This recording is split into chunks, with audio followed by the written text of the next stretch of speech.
ಧಾರವಾಡ ಕಟ್ಟೆಯ ಈ ವೇದಿಕೆಯಲ್ಲಿ ನಡೆದಿರುವಂತಹ ಎಲ್ಲ ಗಣ್ಯ ಮಹನೀಯರಿಗೆ ಶುಭಾಶಯಗಳನ್ನ, ಸಂಜೆಯ ನಮನಗಳನ್ನ ಸಲ್ಲಿಸ್ತಾ ಇವತ್ತಿನ ಉಪನ್ಯಾಸ ಕಾರ್ಯಕ್ರಮವನ್ನ ಪ್ರಾರಂಭ ಮಾಡ್ತಾ ಇದ್ದೇವೆ. ಧಾರವಾಡ ಕಟ್ಟೆ ಕಳೆದ 4-5 ವರ್ಷಗಳಿಂದ ನಿರಂತರವಾಗಿ ಸಾಹಿತ್ಯದ ಕುರಿತಾದಂತಹ ಸಾಕಷ್ಟು ಉಪನ್ಯಾಸ ಮಾಲಿಕೆಗಳನ್ನ ಆಯೋಜನೆ ಮಾಡಿಕೊಂಡು ಬರ್ತಾ ಇದೆ. ಅದರ ನಿಮಿತ್ತವಾಗಿ ಈಗಾಗಲೇ 350 ಕಾರ್ಯಕ್ರಮಗಳನ್ನ ಆಯೋಜನೆ ಮಾಡಿದಂತಹ ಕೀರ್ತಿ ಧಾರವಾಡ ಕಟ್ಟೆಗೆ ಸಲ್ಲುತ್ತದೆ. ಪ್ರತಿ ಶನಿವಾರ ಧಾರವಾಡ ಕಟ್ಟೆ ಶೇಕ್ಸ್ಪಿಯರ್ ಉಪನ್ಯಾಸ ಮಾಲಿಕೆಯಲ್ಲಿ ಶೇಕ್ಸ್ಪಿಯರ್ನ ಒಟ್ಟು ನಾಟಕಗಳ ಕುರಿತಾಗಿ ಪ್ರತಿ ಶನಿವಾರ ಉಪನ್ಯಾಸ ಮಾಲಿಕೆಯನ್ನ ಆಗಾಗಲೇ ಪ್ರಾರಂಭ ಮಾಡಿದೆ. ಅದರ ಜೊತೆಗೆ ಪ್ರತಿ ಗುರುವಾರನೂ ಕೂಡ ಕನ್ನಡ ಸಾಹಿತ್ಯ ಪರಂಪರೆ ಮತ್ತು ಸಮಕಾಲೀನತೆ ಎನ್ನುವಂತಹ ಉಪನ್ಯಾಸ ಮಾಲಿಕೆಯನ್ನ ಪ್ರಾರಂಭ ಮಾಡಿದ್ದು ಈಗಾಗಲೇ 9 ಉಪನ್ಯಾಸಗಳು ಈ ಒಂದು ಮಾಲಿಕೆ ಅಡಿನಲ್ಲಿ ಜರುಗಿದವೆ. ಇವತ್ತು 10ನೇ ಒಂದು ಉಪನ್ಯಾಸದಲ್ಲಿ ಉಜಿರೆಯ STM ಕಾಲೇಜಿನಲ್ಲಿ ಕನ್ನಡ ಪ್ರಾಧ್ಯಾಪಕರಾಗಿ ಹಾಗೆ ಈ ನಾಡು ಕಂಡಂತಹ ಅತ್ಯಂತ ಜನಪ್ರಿಯ ಲೇಖಕರಾಗಿರುವಂತಹ ರಾಜಶೇಖರ್ ಹಳೆಮನೆ ಸರ್ ಅವರು ಅಕ್ಕ ಮಹಾದೇವಿ ವಚನಗಳಲ್ಲಿ ದೇಹ ಕಾಮದ ನೆಲೆಗಳು ಎನ್ನುವಂತಹ ವಿಷಯದ ಕುರಿತಾಗಿ ತಮ್ಮ ಮಾತುಗಳನ್ನ ಹಂಚಿಕೊಳ್ಳಿದ್ದಾರೆ. ಧಾರವಾಡ ಕಟ್ಟೆಯ ಪರವಾಗಿ ಹಾಗೆ ಇಲ್ಲಿ ನಡೆದಿರುವಂತಹ ಎಲ್ಲ ಸಾಹಿತ್ಯಾಸಕ್ತರ ಪರವಾಗಿ ಅವರಿಗೆ ತುಂಬು ಹೃದಯದ ಸ್ವಾಗತವನ್ನ ಕೋರ್ತೇವೆ. ಆತ್ಮೀಯ ಸ್ವಾಗತ ಸರ್ ತಮ್ಗೆ. ಹಾಗೆಯೇ ಧಾರವಾಡ ಕಟ್ಟೆ ಇವತ್ತಿನ ಕಾರ್ಯಕ್ರಮದ ಅಧ್ಯಕ್ಷತೆಯನ್ನ ವಹಿಸಿರುವಂತಹ ಪ್ರೊಫೆಸರ್ ಬಸವರಾಜ್ ಟೋನು ಸರ್ಗುನು ಕೂಡ ಆತ್ಮೀಯವಾಗಿ ಸ್ವಾಗತವನ್ನ ಕೋರ್ತೇವೆ. ಈ ಕಾರ್ಯಕ್ರಮದಲ್ಲಿ ಉಪಸ್ಥಿತ ಇರುವಂತಹ ಎಲ್ಲ ಹಿರಿಯರಿಗೆ ದೇವೇಂದ್ರಪ್ಪ ಸರ್ ಇದ್ದಾರೆ, ಕೆಂಪೇಗೌಡ ಸರ್ ಇದ್ದಾರೆ, ಕಲಾಂಧ ಸರ್ ಇದ್ದಾರೆ, ಇನ್ನೂ ಅನೇಕ ಹಿರಿಯರು, ರಂಗನಾಥ್ ಅವರಿದ್ದಾರೆ. ಎಲ್ರಿಗೂ ಕೂಡ ಸ್ವಾಗತವನ್ನ ಕೋರ್ತೇನೆ. ಇವತ್ತಿನ ಉಪನ್ಯಾಸಕರಾಗಿರುವಂತಹ ರಾಜಶೇಖರ್ ಹಳೆಮನೆ ಸರ್ ಅವರು ಈಗಾಗಲೇ ನಾನು ಹೇಳಿದಾಗೆ ಸಂವೇದನಾಶೀಲ ಕಥೆಗಾರರು, ವಿಮರ್ಶಕರಾಗಿ ಈ ನಾಡಿನಲ್ಲಿ ಕನ್ನಡ ಒಂದು ಸಾಹಿತ್ಯ ಲೋಕದಲ್ಲಿ ತಮ್ಮದೇ ಆದಂತಹ ಒಂದು ಛಾಪನ್ನ ಮೂಡಿಸಿದಂತಹ ಲೇಖಕರು. ವಿಜಯ ಕರ್ನಾಟಕ, ಅಕ್ಷಯ, ಕರ್ಮವೀರ ಕಥಾ ಸ್ಪರ್ಧೆಗಳಲ್ಲಿ ಅವರು ರಚಿಸಿದಂತಹ ಅಪರೂಪದ ಕಥೆಗಳಿಗೆ ಬಹುಮಾನವನ್ನ ಗಿಟ್ಟಿಸಿಕೊಂಡಿದ್ದಾರೆ. ರಾಷ್ಟ್ರೀಯ ಮತ್ತು ಅಂತಾರಾಷ್ಟ್ರೀಯ ವಿಚಾರ ಸಂಕಿರಣಗಳಲ್ಲಿ ಪ್ರಬಂಧಗಳನ್ನ ಮಂಡಿಸಿದಂತಹ ಹೆಗ್ಗಳಿಕೆ ಸರ್ ಅವರದು. 2019 ಸಾಲಿನ ವರ್ಧಮಾನ್ ಉದಯೋನ್ಮುಖ ಸಾಹಿತ್ಯ ಪ್ರಶಸ್ತಿಯನ್ನ ಒಳಗೊಂಡಂತೆ ಅನೇಕ ಸಾಹಿತ್ಯ ಪ್ರಶಸ್ತಿಗಳು ಅವರನ್ನ ಅರಸ್ಕೊಂಡು ಅವರ ಮುಡ್ಲನ್ನ ಏರಿದ್ದನ್ನ ಈ ಸಾಹಿತ್ಯ ಲೋಕ ಕಂಡಿದೆ. ಅದನ್ನ ಸ್ಮರಿಸ್ತಾನೂ ಕೂಡ ಇರುತ್ತೆ.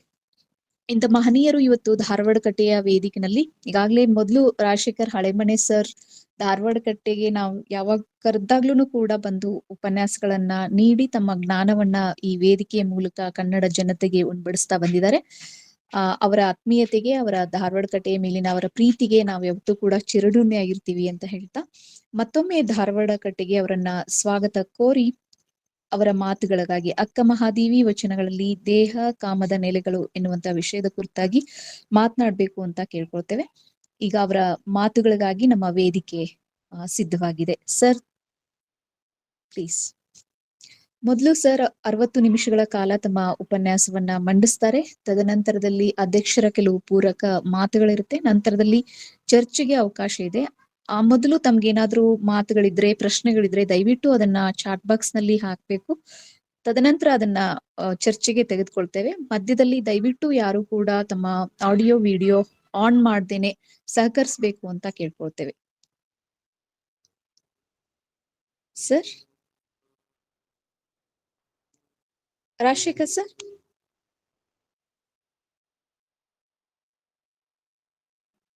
ಓಕೆ, ಧನ್ಯವಾದಗಳು madam. Sir please. Yes madam. Dharwad ಕಟ್ಟೆ ಬಳಗ ಸಾಹಿತ್ಯ ಮತ್ತು ಸಂಸ್ಕೃತಿ ಚಿಂತನೆಯನ್ನ ಒಂದು ರಥದಂತೆ ನಿರಂತರವಾಗಿ ಕ್ರಿಯಾಶೀಲವಾಗಿ ಅರ್ಥಪೂರ್ಣವಾಗಿ ಆದರ್ಶಮಯವಾಗಿ ಮಾಡಿಕೊಂಡು ಬರ್ತಾ ಇದೆ. ಈ ಒಂದು ಪಯಣದಲ್ಲಿ ನನ್ನನ್ನು ಕೂಡ ಅವರು ಭಾಗಿಯನ್ನಾಗಿ ಮಾಡಿಕೊಂಡಿದ್ದಾರೆ. ನನ್ನನ್ನ ಭಾಗಿಯನ್ನಾಗಿ ಮಾಡಿಕೊಂಡಂತ ಧಾರವಾಡ ಕಟ್ಟೆಯ ಬಳಗಕ್ಕೆ ಮತ್ತು ನಿರಂತರವಾದ ಒಂದು ಕೇಳುಗ ವರ್ಗ ಧಾರವಾಡ ಕಟ್ಟೆಯ ಜೊತೆಗಿದೆ. ನಿರಂತರವಾಗಿ ಈ ಧಾರವಾಡ ಕಟ್ಟೆಯ ಜೊತೆಗಿರುವ ಕೇಳುಗ ಬಳಗಕ್ಕೆ ಮತ್ತು ಧಾರವಾಡ ಕಟ್ಟೆಯ ಎಲ್ಲ ಪದಾಧಿಕಾರಿಗಳಿಗೆ, ಮುಖ್ಯಸ್ಥರಿಗೆ ನಾನು ನಮಸ್ಕಾರಗಳನ್ನ ಸಲ್ಲಿಸ್ತಾ ಇದ್ದೇನೆ. ಅಕ್ಕಮಹಾದೇವಿಯ ವಚನಗಳಲ್ಲಿ ದೇಹ ಮತ್ತು ಕಾಮದ ನೆಲೆಗಳನ್ನ ಕುರಿತು ನನ್ನ ಕೆಲವು ವಿಚಾರಗಳನ್ನ ನಿಮ್ ಜೊತೆಗೆ ಹಂಚಿಕೊಳ್ತಾ ಇದ್ದೇನೆ. ಈಗಾಗಲೇ ಈ ಬಳಗದಲ್ಲಿ ಅಕ್ಕಮಹಾದೇವಿಯನ್ನ ಓದಿಕೊಂಡವರು, ಮಾದೇವಿಯನ್ನ ಕುರಿತು ಗಂಭೀರವಾಗಿ ಯೋಚನೆ ಮಾಡಿರ್ತಕ್ಕಂಥವ್ರು, ವಚನ ಸಾಹಿತ್ಯವನ್ನ ಕುರಿತು ಗಂಭೀರವಾಗಿ ಯೋಚನೆ ಮಾಡಿರ್ತಕ್ಕಂಥವ್ರು, ಅಧ್ಯಯನ ಮಾಡಿರ್ತಕ್ಕಂಥವ್ರು ಇದ್ದೀರಿ. ನಿಮಗಿಂತಲೂ ಭಿನ್ನವಾಗಿ ನಾನೇನು ನನ್ನ ಆಲೋಚನೆಗಳನ್ನು ಇಲ್ಲಿ ಮಂಡಿಸೋದಿಲ್ಲ. ನೀವೇನು ಆಲೋಚನೆ ಮಾಡ್ತಾ ಇದ್ದೀರಿ ಅದ್ರ ಜೊತೆಗೆ ನಾನಿದ್ದೇನೆ, ನಿಮ್ ಜೊತೆಗೆ ನಾನು ಕೂಡ ಪಯಣ ಮಾಡ್ತಾ ಇದ್ದೇನೆ ಅನ್ನುವ ವಿನಯದೊಂದಿಗೆ ನನ್ನ ಕೆಲವು ಮಾತುಗಳನ್ನ ನಿಮ್ ಜೊತೆಗೆ ಹಂಚಿಕೊಳ್ತಾ ಇದ್ದೇನೆ. ನಿಮ್ಗೆಲ್ಲ ಗೊತ್ತಿದೆ, ಕನ್ನಡ ಸಾಹಿತ್ಯದಲ್ಲಿ ಅಕ್ಕಮಹಾದೇವಿಗೆ ಒಂದು ಬೇರೆ ತರದ ಸ್ಥಾನ ಇದೆ, ಒಂದು ಬೇರೆ ತರದ ಸ್ಮಿತಿ ಇದೆ, ಒಂದು ಬೇರೆ ತರದ ಅನನ್ಯತೆ ಇದೆ. ಕಾರಣ ಏನು ಅಂದ್ರೆ, ಅಕ್ಕಮಹಾದೇವಿ ಏನು ಪ್ರಕೃತಿ ಇದೆ, ಪ್ರಕೃತಿಯ ಭಾಗವಾಗಿದ್ದೇವೆ ನಾವೆಲ್ಲ. ಆ ಪ್ರಕೃತಿಗೆ ವಿರುದ್ಧವಾದ ನೆಲೆಗಳನ್ನ ಆಕೆ ಮತ್ತೆ ಮತ್ತೆ ತನ್ನ ಹೃದಯಕ್ಕೆ, ಆತ್ಮಕ್ಕೆ, ಮನಸ್ಸಿಗೆ, ಭಾವನೆಗಳಿಗೆ, ಚಿಂತನೆಗಳಿಗೆ ಒಡ್ಡಿಕೊಳ್ತಾ ಅದರಿಂದ ಬಿಡುಗಡೆಯಾಗುವ ಬಗೆ ಏನು ಅನ್ನುವಂಥದ್ದನ್ನ ಬಹಳ ಗಂಭೀರವಾಗಿ ಯೋಚನೆ ಮಾಡಿದಾಳೆ ಆಕೆ. ಈ ಪ್ರಕೃತಿ ಅನ್ನೋ ಪದವನ್ನ ನಾನು ಯಾಕೆ ಬಳಸ್ತಾ ಇದ್ದೇನೆ ಅಂದ್ರೆ, ದೇಹ ಮತ್ತು ಕಾಮ ಇವೆರಡು ಪ್ರಕೃತಿಯ ಭಾಗಗಳು ಮತ್ತು ಶಕ್ತಿಗಳು. ಮನುಷ್ಯ ಏನನ್ನ ತನ್ನೊಳಗಡೆ ಸೃಷ್ಟಿ ಮಾಡಿಕೊಳ್ತಾನೆ, ತನ್ನೊಳಗಡೆ ಯೋಚನೆ ಮಾಡ್ತಾನೆ, ಏನನ್ನ ಕಟ್ಟಿಕೊಳ್ತಾನೆ, ಅದೆಲ್ಲವೂ ಕೂಡ ಆ ದೇಹದ ಮೂಲಕನೇ ಅಭಿವ್ಯಕ್ತಿ ಆಗ್ಬೇಕು. ಬೇರೆ ಆಯ್ಕೆಗಳಿಲ್ಲ ಮನುಷ್ಯನಿಗೆ. ಹೀಗಾಗಿ ಅವನು ದೇಹವನ್ನ ಎಷ್ಟೇ ನಿರಾಕರಿಸ್ತೇನೆ ಅಂದ್ರೂ ಕೂಡ, ದೇಹವನ್ನ ಬಿಟ್ಟು ನಾನು ನನ್ನ ಭಾವನೆ ಜೊತೆಗೆ, ನನ್ನ ಆತ್ಮದ ಜೊತೆಗೆ, ನನ್ನ ಹೃದಯದ ಜೊತೆಗೆ, ನನ್ನ ಚಿಂತನೆಗಳ ಜೊತೆಗೆ ನಾನು ಬದುಕ್ತೀನಿ ಅಂದರೂ ಕೂಡ ಅದು ಎಲ್ಲವೂ ದೇಹದ ಮೂಲಕನೇ ಅಭಿವ್ಯಕ್ತಿ ಆಗ್ಬೇಕು. ಹೀಗಾಗಿ ಪ್ರಕೃತಿಯ ಈ ದೊಡ್ಡ ಸಾಧ್ಯತೆಗಳನ್ನ ಅಕ್ಕಮಹಾದೇವಿ ಹೇಗೆ ಕಾಣ್ತಾ ಇದ್ದಾಳೆ, ಮತ್ತು ಅಕ್ಕಮಹಾದೇವಿಗೆ ಈ ದೇಹ ಮತ್ತು ಕಾಮ ಹೇಗೆ ಕಾಣ್ತಾ ಇದೆ ಅನ್ನೋದನ್ನ ನಾವು ಆಕೆಯ ವಚನಗಳನ್ನ ಕೇಂದ್ರವಾಗಿಟ್ಟುಕೊಂಡೇ ಯೋಚನೆ ಮಾಡ್ಬೇಕು ನಾವು. ನನಗೆ ಬಹಳ ಕುತೂಹಲ ಹುಟ್ಟಿಸಿರುವಂಥದ್ದು,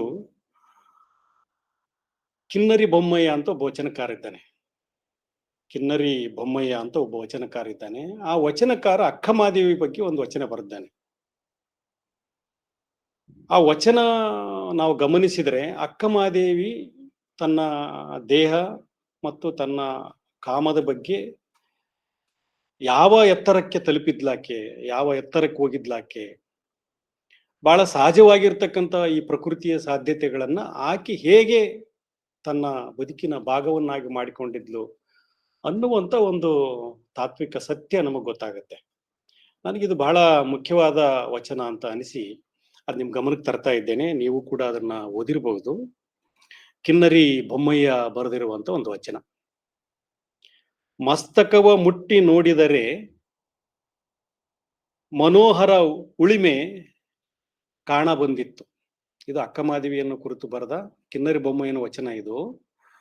ಅಕ್ಕಮಹಾದೇವಿಯ ಮಸ್ತಕವ ಮುಟ್ಟಿ ನೋಡಿದರೆ ಮನೋಹರ ಉಳಿಮೆ ಕಾಣ ಬಂದಿತ್ತು. ಮುಖ ಕಮಲದ ಮುಟ್ಟಿ ನೋಡಿದರೆ ಮೂರ್ತಿಯ ಉಳಿವು ಕಾಣ ಬಂದಿತ್ತು. ಮುಖ ಕಮಲವ ಮುಟ್ಟಿ ನೋಡಿದರೆ ಮೂರ್ತಿಯ ಉಳಿವು ಕಾಣ ಬಂದಿತ್ತು. ಕೊರಳ ಮುಟ್ಟಿ ನೋಡಿದರೆ ಗರಳ ದರ ನೆರವು ಕಾಣ ಬಂದಿತ್ತು. ಕೊರಳ ಮುಟ್ಟಿ ನೋಡಿದರೆ ಗರಳ ದರ ನಿರವು ಕಾಣ ಬಂದಿತ್ತು. ಗರಳ ದರನ ಇರುವು ಕಾಣ ಬಂದಿತ್ತು. ತೋಳುಗಳ ಮುಟ್ಟಿ ನೋಡಿದರೆ ಶಿವನಪ್ಪು ಕಾಣ ಬಂದಿತ್ತು. ತೋಳುಗಳ ಮುಟ್ಟಿ ನೋಡಿದರೆ ಶಿವನಪ್ಪು ಕಾಣಬಂದಿತ್ತು. ಉರಸ್ಥಲವ ಮುಟ್ಟಿ ನೋಡಿದರೆ ಕರಸ್ಥಲದ ಅಂಗ ಕಾಣಬಂದಿತ್ತು. ಉರಸ್ಥಲವ ಮುಟ್ಟಿ ನೋಡಿದರೆ ಕರಸ್ಥಲದ ಅಂಗ ಕಾಣಬಂದಿತ್ತು. ಬಸುರ ಮುಟ್ಟಿ ನೋಡಿದರೆ ಬ್ರಹ್ಮಾಂಡ ಒಡಗಿತ್ತು ಕಾಣಬಂದಿತ್ತು. ಬಸುರ ಮುಟ್ಟಿ ನೋಡಿದರೆ ಬ್ರಹ್ಮಾಂಡ ಅಡಗಿತ್ತ ಕಾಣಬಂದಿತ್ತು. ಮಹಾಲಿಂಗ ತ್ರಿಪುರಾಂತಕ ದೇವ, ಮಹಾಲಿಂಗ ತ್ರಿಪುರಾಂತಕ ದೇವ ಗುಯ್ಯವ ಮುಟ್ಟಿ ನೋಡಿದರೆ ಕಾಮದಹನ ಕಾಣಬಂದಿತ್ತು. ಗುಯ್ಯವ ಮುಟ್ಟಿ ನೋಡಿದರೆ ಕಾಮದಹನವ ಕಾಣಬಂದಿತ್ತು. ಮಹಾಲಿಂಗ ತ್ರಿಪುರಾಂತಕ ದೇವ ಮಹಾದೇವಿಯಕ್ಕನ ನಿಲವನರಿಯದೆ ಅಳುಪಿ ಕೆಟ್ಟೆನು ಅಂತ ಕಿನ್ನರಿ ಬೊಮ್ಮಯ್ಯನ ಒಂದು ವಚನ ಇದು. ಈ ವಚನವನ್ನ ಗಮನಿಸಿದ್ರೆ ಅಕ್ಕಮಹಾದೇವಿ ತನ್ನ ದೇಹದ ಬಗ್ಗೆ, ತನ್ನ ಕಾಮದ ಬಗ್ಗೆ, ಆ ದೇಹ ತನ್ನ ಒಳಗಡೆ ಅಡಗಿಸಿಕೊಂಡಿರ್ತಕ್ಕಂಥ ಕಾಮದ ಇಚ್ಛೆಯ ಬಗ್ಗೆ ಆಕೆ ಏನು ಯೋಚನೆ ಮಾಡ್ತಾ ಇದ್ಲು ಅನ್ನುವಂಥದ್ದು ನಮಗೆ ಅರ್ಥ ಆಗುತ್ತೆ. ಅಂದ್ರೆ ಅಕ್ಕಮಹಾದೇವಿಯ ವಚನಗಳಲ್ಲಿ ಆಕೆ ಎಂದೂ ಕೂಡ ದೇಹವನ್ನ ನಿರಾಕರಿಸಿರುವಂತ, ಕಾಮವನ್ನ ನಿರಾಕರಿಸಿರುವಂತ ಅಂಶಗಳೇನು ಕಾಣೋದಿಲ್ಲ. ಆ ದೇಹ ಮತ್ತು ಕಾಮಗಳು ಮನುಷ್ಯನಿಗೆ ಬೇಕೇ ಬೇಕು. ಅವು ಪ್ರಕೃತಿಯ ಸತ್ಯಗಳು, ಪ್ರಕೃತಿಯ ಒಂದು ಸಾತತ್ಯ ಬೆಳಿಲಿಕ್ಕೆ ಅವು ಬಹಳ ಅನಿವಾರ್ಯವಾಗಿರ್ತಕ್ಕಂಥವು. ಸಮಸ್ಯೆ ಇರೋದು ಎಲ್ಲಿ ಅಂತಂದ್ರೆ, ಈ ಅನಿವಾರ್ಯವಾದ ಈ ದೇಹ ಮತ್ತು ಕಾಮವನ್ನ ಒಂದು ಪುರುಷ ಜಗತ್ತಿದೆಯಲ್ವಾ, ಪುರುಷ ಜಗತ್ತು, ಪುರುಷ ಪ್ರಕೃತಿ ಇದೆಯಲ್ಲ, ಅದು ಯಾವಾಗ್ಲೂ ಏನ್ ಮಾಡುತ್ತೆ ಅಂತಂದ್ರೆ ತನಗೆ ವಿರುದ್ಧವಾಗಿ ಬಳಸಿಕೊಳ್ತಾ ಇರುತ್ತೆ. ಅಥವಾ ಮಹಿಳೆಯ ಅಸ್ಮಿತೆಯನ್ನ ನಾಶ ಮಾಡಿ ತನ್ನ ಒಂದು ಭೋಗಕ್ಕೆ, ತನ್ನ ಒಂದು ದಾಹಕ್ಕೆ, ತನ್ನ ಒಂದು ಅಹಂಕಾರಕ್ಕೆ ಅದು ಬಳಸಿಕೊಳ್ತಾ ಇರುತ್ತೆ. ಇದು ಸಮಸ್ಯೆ ಇದು. ಹೀಗಾಗಿ ಪ್ರತಿಯೊಬ್ಬ ಮಹಿಳೆ ತನ್ನ ದೇಹ ಮತ್ತು ಕಾಮವನ್ನ ಕುರಿತು ಆಕೆ ಬಹಳ ಜಾಗೃತಳಾಗಿರ್ತಾಳೆ ಮತ್ತು ಆ ಕುರಿತು ಗಂಭೀರವಾಗಿ ಯೋಚನೆ ಮಾಡ್ತಾಳೆ. ಯಾರು ಆ ಕಾಮ ಮತ್ತು ದೇಹವನ್ನ ಪ್ರಕೃತಿ ಸತ್ಯಕ್ಕನುಗುಣವಾಗಿ ಒಪ್ಪಿಕೊಳ್ತಾರೋ, ಪ್ರಕೃತಿ ಸತ್ಯಕ್ಕನುಗುಣವಾಗಿ ಅದನ್ನ ಒಳಗ್ ಮಾಡಿಕೊಳ್ತಾರೋ, ಅವರನ್ನ ಪ್ರಕೃತಿ ಸಹಜವಾಗಿ ತನ್ನ ಬದುಕಿನಲ್ಲಿ ಸ್ವೀಕಾರ ಮಾಡ್ತಾರೆ. ಇದು ನಾವು ಜಗತ್ತಿನಲ್ಲಿ ಕಾಣ್ತಾ ಇರುವಂತ ಸಂದರ್ಭ. ಆದ್ರೆ ಇದು ಬಹಳ ಸುಲಭ, ಅಂದ್ರೆ ಒಳಗು ಮಾಡಿಕೊಳ್ತಾರೆ ಅನ್ನುವಂಥದ್ದು ಬಹಳ ಸುಲಭ. ಪುರುಷ ಮಹಿಳೆಯನ್ನ ಒಳಗ್ ಮಾಡಿಕೊಳ್ತಾನೆ ಅನ್ನುವಂಥದ್ದು ಬಹಳ ಸುಲಭ. ಆದ್ರೆ ವಾಸ್ತವವಾಗಿ ಮಹಿಳೆಯ ಒಂದು ಅಸ್ಮಿತೆ, ಮಹಿಳೆಯ ಒಂದು ಮನಸ್ಥಿತಿ, ಮಹಿಳೆಯ ಒಂದು ಭಾವಕೋಶಕ್ಕನುಗುಣವಾದ ಒಂದು ಪ್ರಾಕೃತಿಕ ಸಹಜವಾದ ಒಂದು ಸನ್ನಡತೆ ಮಹಿಳೆಯ ಜೊತೆಗೆ ಇರಲ್ಲ. ಇದು ಅಕ್ಕಮಹಾದೇವಿಯ ವಚನಗಳನ್ನ ನೋಡುವಾಗ ನಮಗೆ ಕಾಣುವಂಥದ್ದು. ಹೀಗಾಗಿ ಆಕೆ ಈ ದೇಹದ ಬಗ್ಗೆ ಮತ್ತು ಕಾಮದ ಬಗ್ಗೆ ಯಾಕಷ್ಟು ಗಂಭೀರವಾಗಿ ಯೋಚನೆ ಮಾಡ್ಬೇಕಾಯ್ತು ಅಂದ್ರೆ, ಈ ಪುರುಷನ ಪ್ರಕೃತಿ ಸಹಜವಾದ ಪ್ರಕ್ರಿಯೆಗೆ ವಿರುದ್ಧವಾದ ಒಂದು ಮನೋಭಾವ ಸಾಮಾಜಿಕವಾಗಿ, ಸಾಂಸ್ಕೃತಿಕವಾಗಿ, ಚಾರಿತ್ರಿಕವಾಗಿ ನಮ್ಮೊಳಗಡೆ ಇರೋದ್ರಿಂದ ಅದನ್ನ ಆಕೆ ಸರಿ ಮಾಡ್ಲಿಕ್ಕೆ ಪ್ರಯತ್ನ ಮಾಡ್ತಾ ಇದ್ದಾಳೆ. ಹೀಗೆ ಯೋಚನೆ ಮಾಡುವಂಥದ್ದು, ಹೀಗೆ ದೇಹ ಮತ್ತು ಕಾಮವನ್ನ ನಿನ್ನದನ್ನಾಗಿ ಮಾಡಿಕೊಳ್ಳಲಿಕ್ಕೆ ಆಕೆ ಅಸ್ಮಿತೆಯನ್ನ ನಿರಾಕರಿಸಿರುವಂಥದ್ದನ್ನ ಆಕೆ ಪ್ರಶ್ನೆ ಮಾಡ್ತಾನೆ ಅದಕ್ಕೆ ಒಂದು ಪರ್ಯಾಯ ದಾರಿಗಳನ್ನು ಕೂಡ ಆಕೆ ಹುಡುಕೊಂಡಿದ್ದಾಳೆ. ಮತ್ತೆ ನಮ್ಮ ಎಲ್ಲ ಅನುಭವಿಗಳು ಕೂಡ ಅದನ್ನ ಹುಡುಕೊಂಡಿದ್ದಾರೆ. ಏನ್ ಹುಡುಕೊಂಡಿದ್ದಾರೆ ಅಂತಂದ್ರೆ, ಒಂದು ಆತ್ಮಸಾಕ್ಷಿಗೆ ಅನುಗುಣವಾದ ಒಂದು ದೈವವನ್ನ ಸೃಷ್ಟಿ ಮಾಡಿಕೊಂಡು ಅದ್ರ ಜೊತೆಗೆ ನಾವಿದ್ದೇವೆ. ಅದು ಯಾವಾಗ್ಲೂ ಆ ದೈವ ನನ್ನ ಜೊತೆಗಿರುತ್ತೆ, ಅಥವಾ ಆ ಶಕ್ತಿ ನನ್ನ ಜೊತೆಗಿರುತ್ತೆ, ಆ ಆತ್ಮ ನನ್ನ ಜೊತೆಗಿರುತ್ತೆ. ಹೀಗಾಗಿ ಲೌಕಿಕವಾಗಿ ನಾನು ನಿಮ್ ಜೊತೆಗೆ ಸೇರಿಕೊಳ್ಳಿಕ್ಕೆ ಸಾಧ್ಯ ಇಲ್ಲ ಅನ್ನುವಂತ ಒಂದು ಪ್ರಮೇಯವನ್ನ ಅವರು ಬಹಳ ಪ್ರಜ್ಞಾಪೂರ್ವಕವಾಗಿ, ತಾತ್ವಿಕವಾಗಿ ಅನುಭಾವಿಗಳು ಮಂಡಿಸುವಂಥದ್ದು. ಅಂದ್ರೆ ಲೋಕ ಯಾವುದನ್ನು ಪ್ರಶ್ನೆ ಮಾಡ್ತಾ ಇದೆಯೋ, ಲೋಕ ಯಾವುದನ್ನ ಅದು ಕೇಳ್ತಾ ಇದೆಯೋ, ಅದಕ್ಕೆ ತದ್ವಿರುದ್ಧವಾಗಿರ್ತಕ್ಕಂಥ ಒಂದು ಶಕ್ತಿಯನ್ನು ಪ್ರತಿಷ್ಠಾಪನೆ ಮಾಡಿಕೊಂಡು ಅದನ್ನು ಪರಿಶುದ್ಧಗೊಳಿಸ್ತಾ ಅವರು ಪರಿಶುದ್ಧಗೊಳ್ತಾ ಒಂದು ಪ್ರಕೃತಿ ಸಹಜವಾದ ನೆಲೆಗೆ ತಮ್ಮನ್ನ ತಾವು ಸೃಷ್ಟಿಸಿಕೊಳ್ಳಲು ಪ್ರಯತ್ನ ಮಾಡ್ತಾರೆ. ಇದು ಅನುಭವ ಸಾಹಿತ್ಯವನ್ನ ಓದಿರ್ತಕ್ಕಂಥವ್ರಿಗೆಲ್ಲ ಗೊತ್ತಿರುವ ಸಂಗತಿ. ಆದ್ದರಿಂದ ಅಕ್ಕಮಹಾದೇವಿಯು ಕೂಡ ಈ ಪ್ರಕೃತಿ ಸತ್ಯಕ್ಕೆ ವಿರುದ್ಧವಾದ ಒಂದು ಸಂಗತಿಗಳ ಜೊತೆಗೆ ಆಕೆ ಒಂದು ದೊಡ್ಡ ತಾತ್ವಿಕವಾದ, ಸಾಂಸ್ಕೃತಿಕವಾದ ಅನುಸಂಧಾನವನ್ನ ಮಾಡ್ತಾ ಇದ್ದಾಳೆ. ಹಾಗೆ ಅನುಸಂಧಾನ ಮಾಡುವಾಗ ಆಕೆ ಸಂಪೂರ್ಣವಾಗಿ ತನ್ನನ್ನ ಚನ್ನಮಲ್ಲಿಕಾರ್ಜುನನಿಗೆ ನಾನು ಅರ್ಪಿಸಿಕೊಂಡಿದ್ದೇನೆ. ಚನ್ನಮಲ್ಲಿಕಾರ್ಜುನನೇ ನನ್ನ ಗಂಡ, ಚನ್ನಮಲ್ಲಿಕಾರ್ಜುನನೇ ನನಗೆ ಕಾಮತೃಪ್ತಿಯನ್ನು ನೀಡ್ತಕ್ಕಂಥವನು, ಚನ್ನಮಲ್ಲಿಕಾರ್ಜುನನೇ ನನ್ನ ದೇಹವನ್ನು ಅನುಭವಿಸ್ತಕ್ಕಂಥವನು, ನಾನು ಸಂಪೂರ್ಣವಾಗಿ ದೇಹವನ್ನು ಅವನಿಗೆ ಕೊಟ್ಬಿಟ್ಟಿದ್ದೇನೆ. ಹಿಂಗಾಗಿ ನೀವೆಲ್ಲ ಆ ಭಾವನೆಯಿಂದ ನನ್ನನ್ನು ನೋಡಬೇಡಿ ಅಂತ ಆಕೆ ಮತ್ತೆ ಮತ್ತೆ ಹೇಳುವಂಥದ್ದು. ಹಾಗೆ ಹೇಳುವಾಗಲೂ ಕೂಡ ಆಕೆ ತನ್ನ ದೇಹವನ್ನು ಆಳ್ತಾ ಇರುವಂತಹ ಆ ಕಾಮದ ಅಭಿಪ್ಸೆ ಬಗ್ಗೆ, ಆ ಕಾಮದ ಇಚ್ಛೆಯ ಬಗ್ಗೆ ಆಕೆಗೆ ಅನೇಕ ಬಗೆಯ ಗೊಂದಲಗಳಿದ್ದಾವೆ. ಆ ಕಾಮ ಮತ್ತು ದೇಹವನ್ನ ಆಕಿ ಪ್ರೇಮದ ನೆಲೆಯಲ್ಲಿ, ಪ್ರೀತಿಯ ನೆಲೆಯಲ್ಲಿ ಪರಿಭಾವಿಸ್ತೇನೆ ಅದು ಉಂಟು ಮಾಡುವ ಸಂಕಟವನ್ನು ಕೂಡ ತನ್ನ ವಚನಗಳಲ್ಲಿ ಆಕಿ ಹೇಳ್ತಾ ಬಂದಿದ್ದಾಳೆ. ಇದೆಲ್ಲ ನಾವು ಗಮನಿಸ್ಬೇಕು. ಈ ಹಿನ್ನೆಲೆಯಲ್ಲಿ ಆಕೆಯ ಒಂದು ವಚನ ಇದೆ, ಅಂದ್ರೆ ಈ ಸಂಕಟದ ಒಂದು ವಚನ ಇದೆ.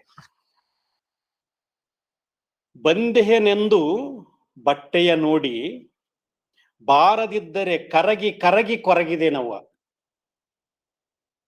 ಬಂದೆನೆಂದು ಬಟ್ಟೆಯ ನೋಡಿ ಬಾರದಿದ್ದರೆ ಕರಗಿ ಕರಗಿ ಕೊರಗಿದೆ ನವ್ವ. ತಡವಾದಡೆ ಬಡವಾದೆ ತಾಯಿ. ಚನ್ನಮಲ್ಲಿಕಾರ್ಜುನನ ಒಂದಿರುಳು ಅಗಲಿದಡೆ, ಚನ್ನಮಲ್ಲಿಕಾರ್ಜುನನ ಒಂದಿರುಳು ಒಂದಿರುಳು ಅಲಗಿದಡೆ, ಒಂದಿರುಳು ಅಗಲಿದಡೆ ತಡವಾದಡೆ ಬಡವಾದೆ ತಾಯಿ. ಬಾರದಿದ್ದರೆ ಕರಗಿ ಕರಗಿ ಕೊರಗಿದೆ ನವ್ವ. ಬಂದಿಯನೆಂದು ಬಟ್ಟೆಯ ನೋಡಿ ತೆಕ್ಕೆ ಸಡಲಿದ ಜಕ್ಕ ಒಕ್ಕಿಯಂತಾದೆನವ್ವ. ಒಮ್ಮೆ ಕಾಮನ ಕಾಲ ಹಿಡಿವೆ, ಮತ್ತೊಮ್ಮೆ ಚಂದ್ರಮಗೆ ಶರವಡ್ಡಿ ಬೇಡುವೆ. ಈ ಕಾಮ ಚಂದ್ರ ಈ ಪದಗಳನ್ನ ಗಮನಿಸಿ. ತೆಕ್ಕೆ ಸಡಲಿದ ಜಕ್ಕ ಒಕ್ಕಿಯಂತಾದೆನವ್ವ. ಯಾವಾಗ ಚನ್ನಮಲ್ಲಿಕಾರ್ಜುನನ ಒಂದಿರುಳು ಅಗಲಿದಡೆ, ಒಮ್ಮೆ ಕಾಮನ ಕಾಲ ಹಿಡಿವೆ, ಮತ್ತೊಮ್ಮೆ ಚಂದ್ರಮಂಗೆ ಚರಗೊಡ್ಡಿ ಬೇಡುವೆ. ಸುಡಲೀ ವಿರಹವ ನಾನಾರಿಗೆ ಧೃತಿಗೆಡುವೆ. ಚನ್ನಮಲ್ಲಿಕಾರ್ಜುನ ಕಾರಣ ಎಲ್ಲರಿಗೂ ಹಂಗುಗಿತ್ತಿಯಾದೆನವ್ವ. ಸುಡಲೀ ವಿರಹ ನಾನಾರಿಗೆ ಧೃತಿಗೆಡುವೆ. ಚನ್ನಮಲ್ಲಿಕಾರ್ಜುನ ಕಾರಣ. ಈ ಚನ್ನಮಲ್ಲಿಕಾರ್ಜುನ ಅಂತಕ್ಕಂತಹ ಒಂದು ಏನು ನನ್ನ ಜೊತೆಗೆ ವಾಸ ಮಾಡುವ ದೈವ ಇದೆ, ಶಕ್ತಿ ಇದೆ, ಅದು ನನ್ನನ್ನ ಎಲ್ಲರಿಗೂ ಉತ್ತರ ಹೇಳುವಂತೆ ಮಾಡಿಬಿಟ್ಟಿದೆ. ಯಾಕವ್ವ ನೀನು ಮದುವೆ ಆಗ್ತಾ ಇಲ್ಲ, ಯಾಕವ್ವ ನೀನು ಹಿಂಗ ಬದುಕ್ತಾ ಇದ್ದೀಯಾ, ಹಿಂಗ ಬದುಕಲಿಕ್ಕೆ ನಿನಗೆ ಸಾಧ್ಯನಾ ಅಂತ ಇಡೀ ಒಂದು ಪುರುಷ ಸಮಾಜಕ್ಕೆ ಹೇಳುವಾಗ ಏನ್ ಉತ್ತರ ಹೇಳ್ಬೇಕಾಕೆ? ಯಾಕಂದ್ರೆ ಚನ್ನಮಲ್ಲಿಕಾರ್ಜುನ ಯಾರಿಗೆ ಕಾಣ್ತಾ ಇಲ್ಲ. ಚನ್ನಮಲ್ಲಿಕಾರ್ಜುನ ಅಗೋಚರ, ಅಮೂರ್ತರ. ಚನ್ನಮಲ್ಲಿಕಾರ್ಜುನ ಅಂತಕ್ಕಂಥವನು ಅಕ್ಕಮಹಾದೇವಿಯ ಮನಸ್ಸೊಳಗಡಿದ್ದಾನೆ, ಹೃದಯದೊಳಗಡಿದ್ದಾನೆ, ಭೌತಿಕವಾಗಿಲ್ಲ. ಹೀಗಾಗಿ ಕಾಮ ಮತ್ತು ದೇಹ ಅನ್ನುವಂಥದ್ದು ಅಕ್ಕಮಹಾದೇವಿಗೆ ಅದು ಭೌತಿಕವಾದ ಸಂಗತಿ ಅಲ್ಲ. ಅದು ಒಂದು ಭೌತಿಕವನ್ನ ಒಳಗೊಂಡ ಬಹಳ ಸಹಜವಾದ ಆಕೆಯ ಅಸ್ಮಿತೆಯನ್ನ, ಆಕೆಯ ಭಾವಕೋಶವನ್ನ, ಆಕೆಯ ಮನಸ್ಥಿತಿಯನ್ನು ಒಪ್ಪಿಕೊಂಡ ಒಂದು ಪುರುಷನ ಮನಸ್ಥಿತಿ ಅದು. ಅಂತ ಒಂದು ಮನಸ್ಥಿತಿ ವಾಸ್ತವವಾಗಿಲ್ಲ, ಅಂದ್ರೆ ಈ ಲೋಕದಲ್ಲಿ ವಾಸ್ತವವಾಗಿಲ್ಲ. ಆ ಕಾರಣಕ್ಕಾಗಿ ಆಕೆ ಏನ್ ಮಾಡ್ತಾ ಇದ್ದಾಳೆ ಅಂತಂದ್ರೆ ಮತ್ತೆ ಮತ್ತೆ ಚನ್ನಮಲ್ಲಿಕಾರ್ಜುನನ ನೆನಪಿಸಿಕೊಳ್ಳುವುದರ ಮೂಲಕ ತನ್ನ ದೇಹದ ಆಮಿಷಗಳು, ಆ ಆಮಿಷಕ್ಕೆ ಕಾರಣವಾಗ್ತಾ ಇರುವಂತ ಕಾಮದ ಚಲನೆಯನ್ನ ಆಕೆ ಹೊರೆಗಚ್ಚುವಂಥದ್ದು, ನಿಕಷೆ ಕೊಟ್ಟತಕ್ಕಂಥದ್ದು. ಆದ್ರಿಂದ ಈ ತರದ ಕಾಮನ ಕಾಲ ಹಿಡಿವೆ, ವಿರಹ ಸುಡಲಿ. ಯಾಕೆ ವಿರಹ ಹುಟ್ಟುತ್ತೆ ಈ ದೇಹಕ್ಕೆ? ಯಾಕೆ ಅದು ಮತ್ತೆ ಮತ್ತೆ ಒಂದು ಪುರುಷನ ಸಾಂಗತ್ಯವನ್ನ ಬಯಸುತ್ತೆ, ಆಸೆ ಪಡುತ್ತೆ? ಇದರಿಂದ ನಾನು ಪಾರಾಗೋದು ಹೇಗೆ ಅನ್ನುವಂತ ಒಂದು ಸಂಕಟವನ್ನೂ ಕೂಡ ಅಕ್ಕಮಹಾದೇವಿ ಕಾಣ್ತಾ ಇದ್ದಾಳೆ. ಹಿಂಗಾಗಿ ಒಂದು ಇರುಳು ಇರಲಾರೆ ನಾನು ಅಂತ ಆಕೆ ಯಾಕೆ ಅಷ್ಟು ಸಂಕಟದಿಂದ ಹೇಳ್ತಾ ಇದ್ದಾಳೆ ಅಂತಂದ್ರೆ, ಆ ದೇಹ ಮತ್ತು ಕಾಮದ ಜೊತೆಗೆ ಆಕೆ ಬೇರೆ ತರದಲ್ಲಿ ವಾಸ ಮಾಡ್ತಾ ಇದ್ದಾಳೆ. ಮತ್ತೆ ಆ ದೇಹದ ಬಗ್ಗೆ ಆಕೆ ಏನ್ ಹೇಳ್ತಾಳೆ? ಅಮೇದ್ಯದ ಮಡಿಕೆ, ಮೂತ್ರದ ಕುಡಿಕೆ, ಎಲವಿನ ತಡಿಕೆ, ಕೀವಿನ ಹಡಿಕೆ, ಸುಡಲೀ ದೇಹವ. ಸುಡಲಿ ಈ ದೇಹ ಏನಿದೆ ಈ ದೇಹದಲ್ಲಿ? ಅಮೇಧ್ಯದ ಮಡಿಕೆ ಇದು, ಮಾಲ ತುಂಬಿಕೊಂಡಿದೆ ಈ ದೇಹ. ಮೂತ್ರ ತುಂಬಿಕೊಂಡಿದೆ ಈ ದೇಹ, ಎಲುವಿನ ತಡಿಕೆ ಈ ದೇಹ, ಕೀವಿನ ಅಡಿಕೆ ಈ ದೇಹ. ಒಂದು ಸಾರಿ ನಮ್ಮ ದೇಹಕ್ಕೆ ಏನಾದರೂ ರೋಗ ಬಂದ್ರೆ, ಏನಾದರೂ ಗಾಯಗಳಾದ್ರೆ ಎಷ್ಟು ಕೀವು ಸೋರ್ತಿ ದೇಹದಿಂದ.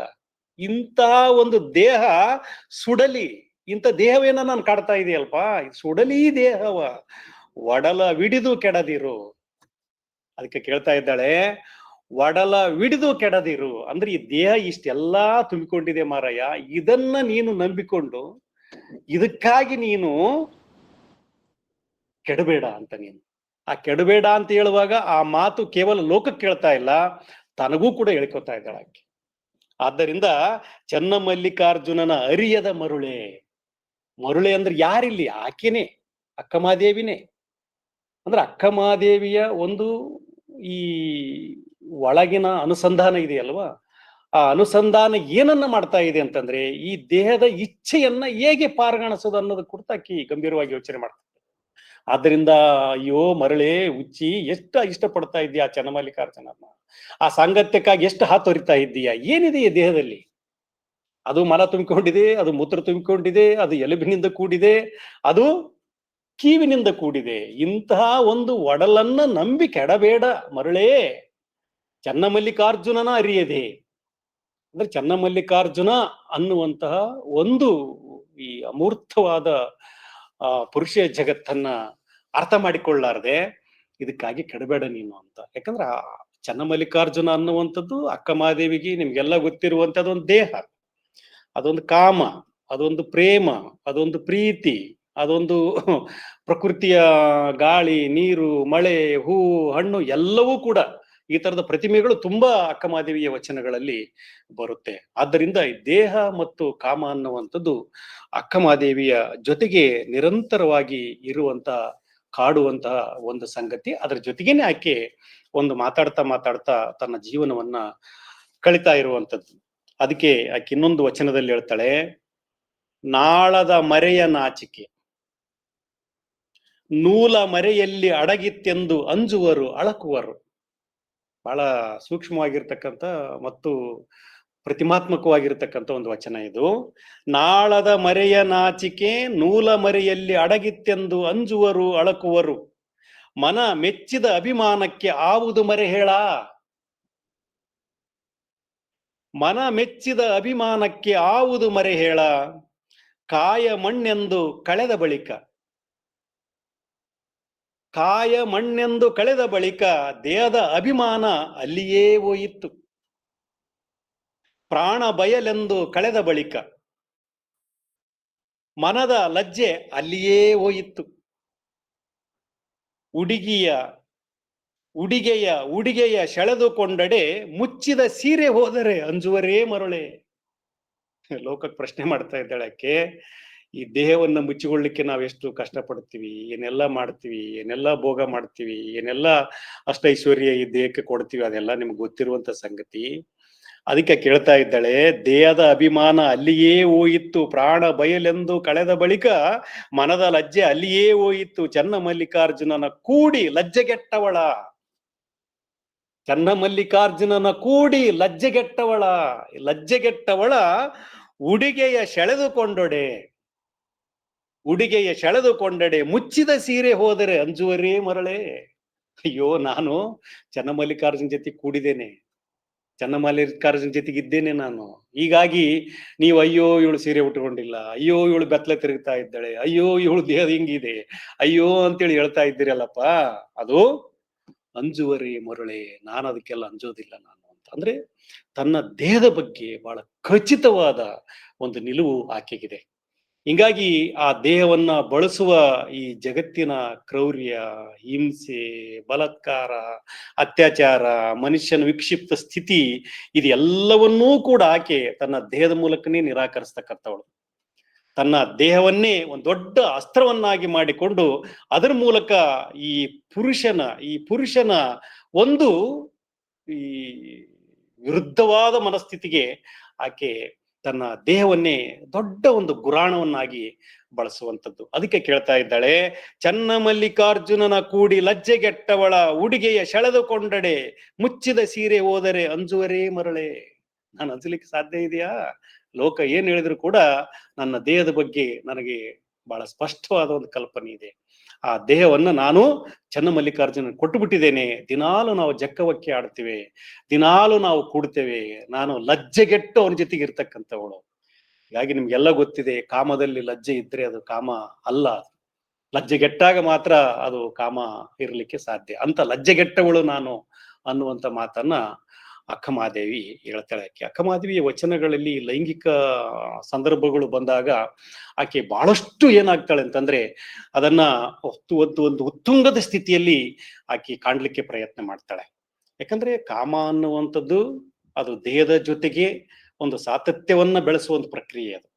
ಹೀಗಾಗಿ ಅದನ್ನ ಯಾವ ಅನುಭಾವಿಯೂ ಕೂಡ, ಯಾವ ತತ್ವಜ್ಞಾನಿಯೂ ಕೂಡ, ಯಾವನು ಕೂಡ ಅದನ್ನ ನಿರಾಕರಿಸಲಿಕ್ಕೆ ಸಾಧ್ಯ ಇರಲಾರದಂತ ಒಂದು ಸಂಗತಿ.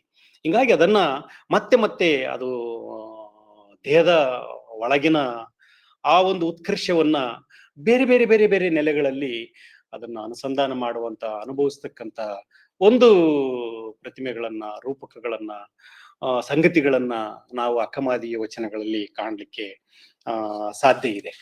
ಈ ಲಜ್ಜೆಗೆಟ್ಟು ಚನ್ನಮಲ್ಲಿಕಾರ್ಜುನ ಜೊತೆಗೆ ಕೂಡುವ ಒಂದು ಪ್ರಕ್ರಿಯೆ ಇದೆಯಲ್ಲ, ಅದು ಹೇಗೆ ಅಂದ್ರೆ ದೇಹ ಉಳ್ಳನ್ನಕ್ಕರ ಲಜ್ಜೆ ಬಿಡದು. ದೇಹ ಎಲ್ಲಿವರೆಗೆ ಇರುತ್ತೆ ಅಲ್ಲಿವರೆಗೆ ಲಜ್ಜೆ ಬಿಡ್ಲಿಕ್ಕೆ ಸಾಧ್ಯ ಇಲ್ಲ, ಅದು ಇರುತ್ತೆ. ಅಹಂಕಾರ ಬಿಡದು, ಅಹಂಕಾರ ಕೂಡ ಬಿಡ್ಲಿಕ್ಕೆ ಸಾಧ್ಯ ಇಲ್ಲ.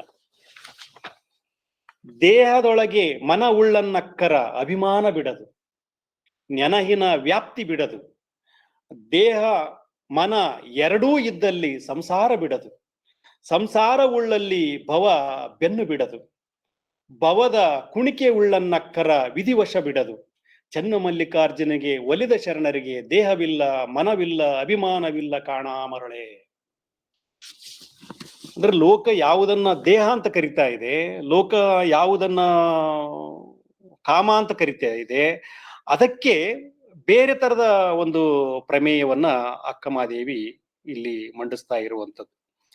ಅದಕ್ಕಾಕಿ ಹೇಳ್ತಾ ಇದ್ದಾಳೆ, ದೇಹದೊಳಗೆ ಮನ ಉಳ್ಳನ್ನಕ್ಕರ ಅಭಿಮಾನ ಬಿಡದು. ಅಭಿಮಾನ ಬಿಡ್ಲಿಕ್ಕೆ ಸಾಧ್ಯ ಇಲ್ಲ. ದೇಹ ಮನವೆರಡು ಇದ್ದಲ್ಲಿ ಸಂಸಾರ ಬಿಡ್ಲಿಕ್ಕೆ ಸಾಧ್ಯ ಇಲ್ಲ. ಸಂಸಾರ ಉಳ್ಳಲ್ಲಿ ಭವ ಬೆನ್ನತ್ತಿರುತ್ತೆ. ಭವದ ಕುಣಿಕೆ ಉಳ್ಳನ್ನಕ್ಕರ ವಿಧಿವಶ ಬಿಡದು. ಚನ್ನಮಲ್ಲಿಕಾರ್ಜುನ ಒಲಿದ ಶರಣರಿಗೆ, ಯಾರು ಈ ಲೌಕಿಕವಾಗಿರ್ತಕ್ಕಂತಹ ಒಂದು ಭೋಗದಲ್ಲಿ, ವ್ಯಸನದಲ್ಲಿ, ಅದರ ಭ್ರಮೆಯಲ್ಲಿ ಮುಳುಗಿರ್ತಾರೋ ಅವರು ಈ ಭವದ ಜೊತೆಗೆ ಇರ್ಲಿಕ್ಕೆ ಸಾಧ್ಯ, ಅಥವಾ ಸಂಸಾರದ ಕುಣಿಕೆಯಲ್ಲಿ ಒದ್ದಾಡ್ಲಿಕ್ಕೆ ಸಾಧ್ಯ. ಆದ್ರೆ ಯಾರು ಇದನ್ನ ಮೀರಿದ ಒಂದು ಹಂತ ತಲುಪ್ತಾರಲ್ವಾ, ಆ ಹಂತ ತಲುಪಿದವರಿಗೆ ದೇಹವಿಲ್ಲ, ಮನವಿಲ್ಲ, ಅಭಿಮಾನವಿಲ್ಲ ಕಾಣ ಮರುಳೆ ಅನ್ನುವಂತಹ ಒಂದು ಮಾತನ್ನ ಅಕ್ಕಮಹಾದೇವಿ ಹೇಳ್ತಾಳೆ. ಅಂದ್ರೆ ಅವಳು ಈ ತರ ಇದನ್ನ ಬಿಟ್ಟಿರ್ತಕ್ಕಂಥದ್ದು, ಯಾವುದನ್ನ, ತನ್ನ ಮನಸ್ಥಿತಿಯನ್ನ ಬಿಟ್ಟಿರ್ತಕ್ಕಂಥವಳು. ಈ ಮನಸ್ಥಿತಿ ಬಹಳ ಮುಖ್ಯವಾಗಿರ್ತಕ್ಕಂಥ ಒಂದು ಸಂಗತಿ ಅದು. ಅದನ್ನ ಅಕ್ಕಮಹಾದೇವಿ ಎಷ್ಟು ಒಂದು ಹೃದಯ ತುಂಬಿ ಅದನ್ನ ಅನುಭವಿಸ್ತಾಳೆ ಅಂತಂದ್ರೆ, ಮತ್ತೆ ಹೇಳ್ತಾಳೆ ಆಕಿ, ಓದಿ ಓದಿ ವೇದ ವಾದಕ್ಕಿಕ್ಕಿತ್ತು.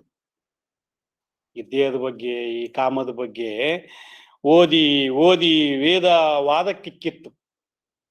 ಕೇಳಿ ಕೇಳಿ ಶಾಸ್ತ್ರ ಸಂದೇಹಕ್ಕಿಕ್ಕಿತ್ತು. ಅರಿದಿಹೆ ಅರಿದಿಹೆನೆಂದು ಆಗಮ ಅರಿಯಾಗಿ ಹೋಯಿತ್ತು. ಪೂರೈಸಿಹೆ ಪೂರೈಸಿಹೆನೆಂದು ಪುರಾಣ ಪೂರ್ವದ ಬಟ್ಟೆಗೆ ಹೋಯಿತ್ತು. ನಾನೆತ್ತ ತಾನೆತ್ತ ಬೊಮ್ಮ ಬೊಟ್ಟ ಬಯಲು ಚನ್ನಮಲ್ಲಿಕಾರ್ಜುನ. ಯಾವ ಶಾಸ್ತ್ರಗಳು ಕೂಡ, ಯಾವ ಪುರಾಣಗಳು ಕೂಡ ಈ ಒಂದು ದೇಹ ಮತ್ತು ಕಾಮವನ್ನ ಅರ್ಥೈಸ್ಲಿಕ್ಕೆ, ವ್ಯಾಖ್ಯಾನ ಮಾಡಲಿಕ್ಕೆ ಅದು ಅಸಾಧ್ಯವಾಗಿರ್ತಕ್ಕಂಥ ಸಂಗತಿ. ಅದು ಸದಾ ನಮ್ಮ ಅನುಭವಕ್ಕೆ ಬರುವಂತ ಒಂದು ಸಂಗತಿ. ಆದ್ದರಿಂದ ಅಕ್ಕಮಹಾದೇವಿಯ ದೇಹದ ಕಲ್ಪನೆ ಅದು ಭೌತಿಕ ಕಲ್ಪನೆಯಲ್ಲ, ಅದು ಒಂದು ಏನೋ ಒಂದು ಆದರ್ಶದ ಕಲ್ಪನೆಯಲ್ಲ, ಅದೊಂದು ತತ್ವದ ಕಲ್ಪನೆಯಲ್ಲ, ಅದು ಪ್ರಕೃತಿ ಸತ್ಯವಾದ ಒಂದು ಸಂಗತಿ. ಅದು ಆ ಪ್ರಕೃತಿ ಸತ್ಯವಾದ ಸಂಗತಿಯನ್ನ ನಾವು ಅನುಭವಿಸ್ಬೇಕಷ್ಟೇ, ಅದ್ರ ಜೊತೆಗಿರ್ಬೇಕಷ್ಟೇ. ಅದನ್ನ ಮೀರಿ ನೀನು ಲೋಕದ ಜೊತೆಗಿರ್ತೀನಿ, ಅದು ಅಸಾಧ್ಯವಾಗಿರ್ತಕ್ಕಂಥದ್ದು. ಬಟ್ ಲೋಕದ ಜೊತೆಗೆ ನೀ ಹೆಂಗಿರ್ಬೇಕು? ಅನ್ನುವಂಥದ್ದನ್ನ ಅಕ್ಕಮಹಾದೇವಿ ಇಲ್ಲಿ ಮಂಡಿಸ್ತಾ ಇರತಕ್ಕಂಥದ್ದು. ಆ ದೇಹದ ಮಲಮೂತ್ರ ತುಂಬಿಕೊಂಡಿರುವಂಥದ್ದು ಅಂತ ನೀನು ಅರ್ಥ ಮಾಡಿಕೊಂಡಾಗ ಮಾತ್ರ ಆ ದೇಹವನ್ನು ನೀನು ಅನುಭವಿಸ್ಲಿಕ್ಕಾಗತ್ತೆ, ಆ ದೇಹದ ಜೊತೆಗೆ ನೀನು ಇರ್ಲಿಕ್ಕಾಗತ್ತೆ. ಮತ್ತು ಆ ದೇಹವನ್ನು ಒಪ್ಪೋ ಇನ್ನೊಂದು ಪುರುಷ ಇದೆ ಅಲ್ವಾ, ಇನ್ನೊಂದು ಪ್ರಕೃತಿ ಇದೆ ಅಲ್ವಾ, ಆ ಪ್ರಕೃತಿ ಕೂಡ ಆ ದೇಹವನ್ನ ಅಕ್ಕಮಹಾದೇವಿ ಹೇಗೆ ಅರ್ಥ ಮಾಡಿಕೊಂಡಿದ್ದಾಳಲ್ವಾ, ಅಕ್ಕಮಹಾದೇವಿ ಹೇಗೆ ಭಾವಿಸ್ತಾ ಇದ್ದಾಳಲ್ವಾ, ಹಾಗೆ ಭಾವಿಸುವ ಒಂದು ಪುರುಷ ಬೇಕು, ಹಾಗೆ ಭಾವಿಸುವ ಒಂದು ಸಂಗಾತಿ ಬೇಕು, ಹಾಗೆ ಭಾವಿಸುವ ಒಂದು ಪ್ರಕೃತಿ ಸಹಜ ನಡೆಯಬೇಕು. ಅಂದಾಗ ಆ ದೇಹ ಸುಖ ಅನುಭವಿಸ್ಲಿಕ್ಕೆ ಸಾಧ್ಯ ಆಗತ್ತೆ, ಇಲ್ಲ ಅಂದ್ರೆ ಅದು ಭೋಗ ಆಗತ್ತೆ ಅನ್ನುವಂತಹ ಒಂದು ತಾತ್ವಿಕ ದರ್ಶನವನ್ನ ನಮಗೆ ಅಕ್ಕಮಹಾದೇವಿ ಮಾಡಿಸ್ತಾ ಇದ್ದಾಳೆ ಅಂತೇಳಿ ನನಗೆ ಅನಿಸುತ್ತೆ. ಅದಕ್ಕೆ ಕೇಳ್ತಾ ಇದ್ದಾಳೆ, ಕಾಮವುಳ್ಳವರಿಗೆ ಕಾಯಸಂಗ ಮಚ್ಚು ನೋಡ, ಕಾಮವುಳ್ಳವರಿಗೆ ಕಾಯಸಂಗ ಮಚ್ಚು ನೋಡ, ಕಾಮವಿಲ್ಲದವರಿಗೆ ಲಿಂಗ ಸಂಗ ಮಚ್ಚು ನೋಡ, ಕಾಮ ವಿಕಾರಿ ಕಾಯದತ್ತ ಮುಂತಾದಡೆ ನಾನಿಮ್ಮತ್ತ ಮುಂತಾದೆ ಚನ್ನಮಲ್ಲಿಕಾರ್ಜುನಯ್ಯ, ಕಾಮ ವಿಕಾರಿಯ ಸಂಗವ ಹೊದ್ದಿದಡೆ ನಿಮ್ಮ ಆಣೆ. ಕಾಮ ಬೇಕೇ ಬೇಕು, ಕಾಮದ ಜೊತೆಗೆ ನಾವು ಇರಲೇಬೇಕು, ಕಾಮವನ್ನು ಇಟ್ಟುಬಿಟ್ಟು ಬದುಕಲಿಕ್ಕೆ ಯಾವ ಜೀವಿಯೂ ಸಾಧ್ಯ ಇಲ್ಲ. ಆದರೆ ಅಕ್ಕಮಹಾದೇವಿ ಹೇಳುವಂಥದ್ದು ಏನು ಅಂದ್ರೆ, ಕಾಮ ವಿಕಾರಿಯ ಸಂಗವ ಹೊದ್ದಿದಡೆ ನಿಮ್ಮಾಣೆ. ಕಾಮ ವಿಕಾರಿ, ಕಾಮ ಬೇರೆ ಕಾಮ ವಿಕಾರ ಬೇರೆ. ಆದ್ರೆ ಮನುಷ್ಯನ ಮನಸ್ಥಿತಿ ಎಂತದ್ದು ಅಂತಂದ್ರೆ, ಅದು ಯಾವಾಗ್ಲೂ ಕಾಮ ವಿಕಾರದಿಂದ ಕೂಡಿರುತ್ತೆ. ಆ ಕಾಮವನ್ನ ಮತ್ತೆ ಮತ್ತೆ ಮತ್ತೆ ಮತ್ತೆ ಮತ್ತೆ ಮತ್ತೆ ಮಹಿಳೆಯ ಮೇಲೆ ಒಂದು ರೀತಿ ಸವಾರಿ ರೀತಿಯಲ್ಲಿ, ಅಥವಾ ಮಹಿಳೆಯನ್ನ ಒಂದು ರೀತಿ ಮಾಯೆ ಅಂತನೋ ಅಥವಾ ಅತೃಪ್ತಳಂತನೋ, ಅಥವಾ ಅದು ನಿರಂತರವಾಗಿ ಭೋಗಿಸ್ತಾ ಇದ್ದಾಗ ಮಾತ್ರ ಅದು ಸರಿ ಇರ್ತದೆ ಅನ್ನುವಂತ ಒಂದು ಭ್ರಮಾತ್ಮಕವಾದ ನೆಲೆ ಇದೆಯಲ್ವಾ, ಅದನ್ನ ಬಹಳ ಮುಖ್ಯವಾಗಿ ಅಕ್ಕಮಹಾದೇವಿ ನಿರಾಕರಿಸಿರುವಂಥದ್ದು. ಅದಕ್ಕೆ ಕೇಳ್ತಾ ಇದ್ದಾಳೆ, ಕಾಮವಿಲ್ಲದವರಿಗೆ ಲಿಂಗ ಸಂಗ ಮಚ್ಚು ನೋಡ. ಅಂದ್ರೆ ಕಾಮ ಯಾರಿಗಿಲ್ವೋ ಅವರು ಲಿಂಗ ಸಂಘ ಮಾಡ್ತಾರೆ, ಶರಣರ ಸಂಘ ಮಾಡ್ತಾರೆ, ತತ್ವ ಜೊತೆಗೆ ಸಂಘ ಇರ್ತದೆ, ಪ್ರಕೃತಿ ಜೊತೆಗೆ ಸಂಘ ಇರ್ತದೆ, ಜೀವನವನ್ನ ಬಹಳ ಅತ್ಯುತ್ತಮವಾಗಿ ಅನುಭವಿಸ್ಲಿಕ್ಕೆ ಸಾಧ್ಯ ಇದೆ.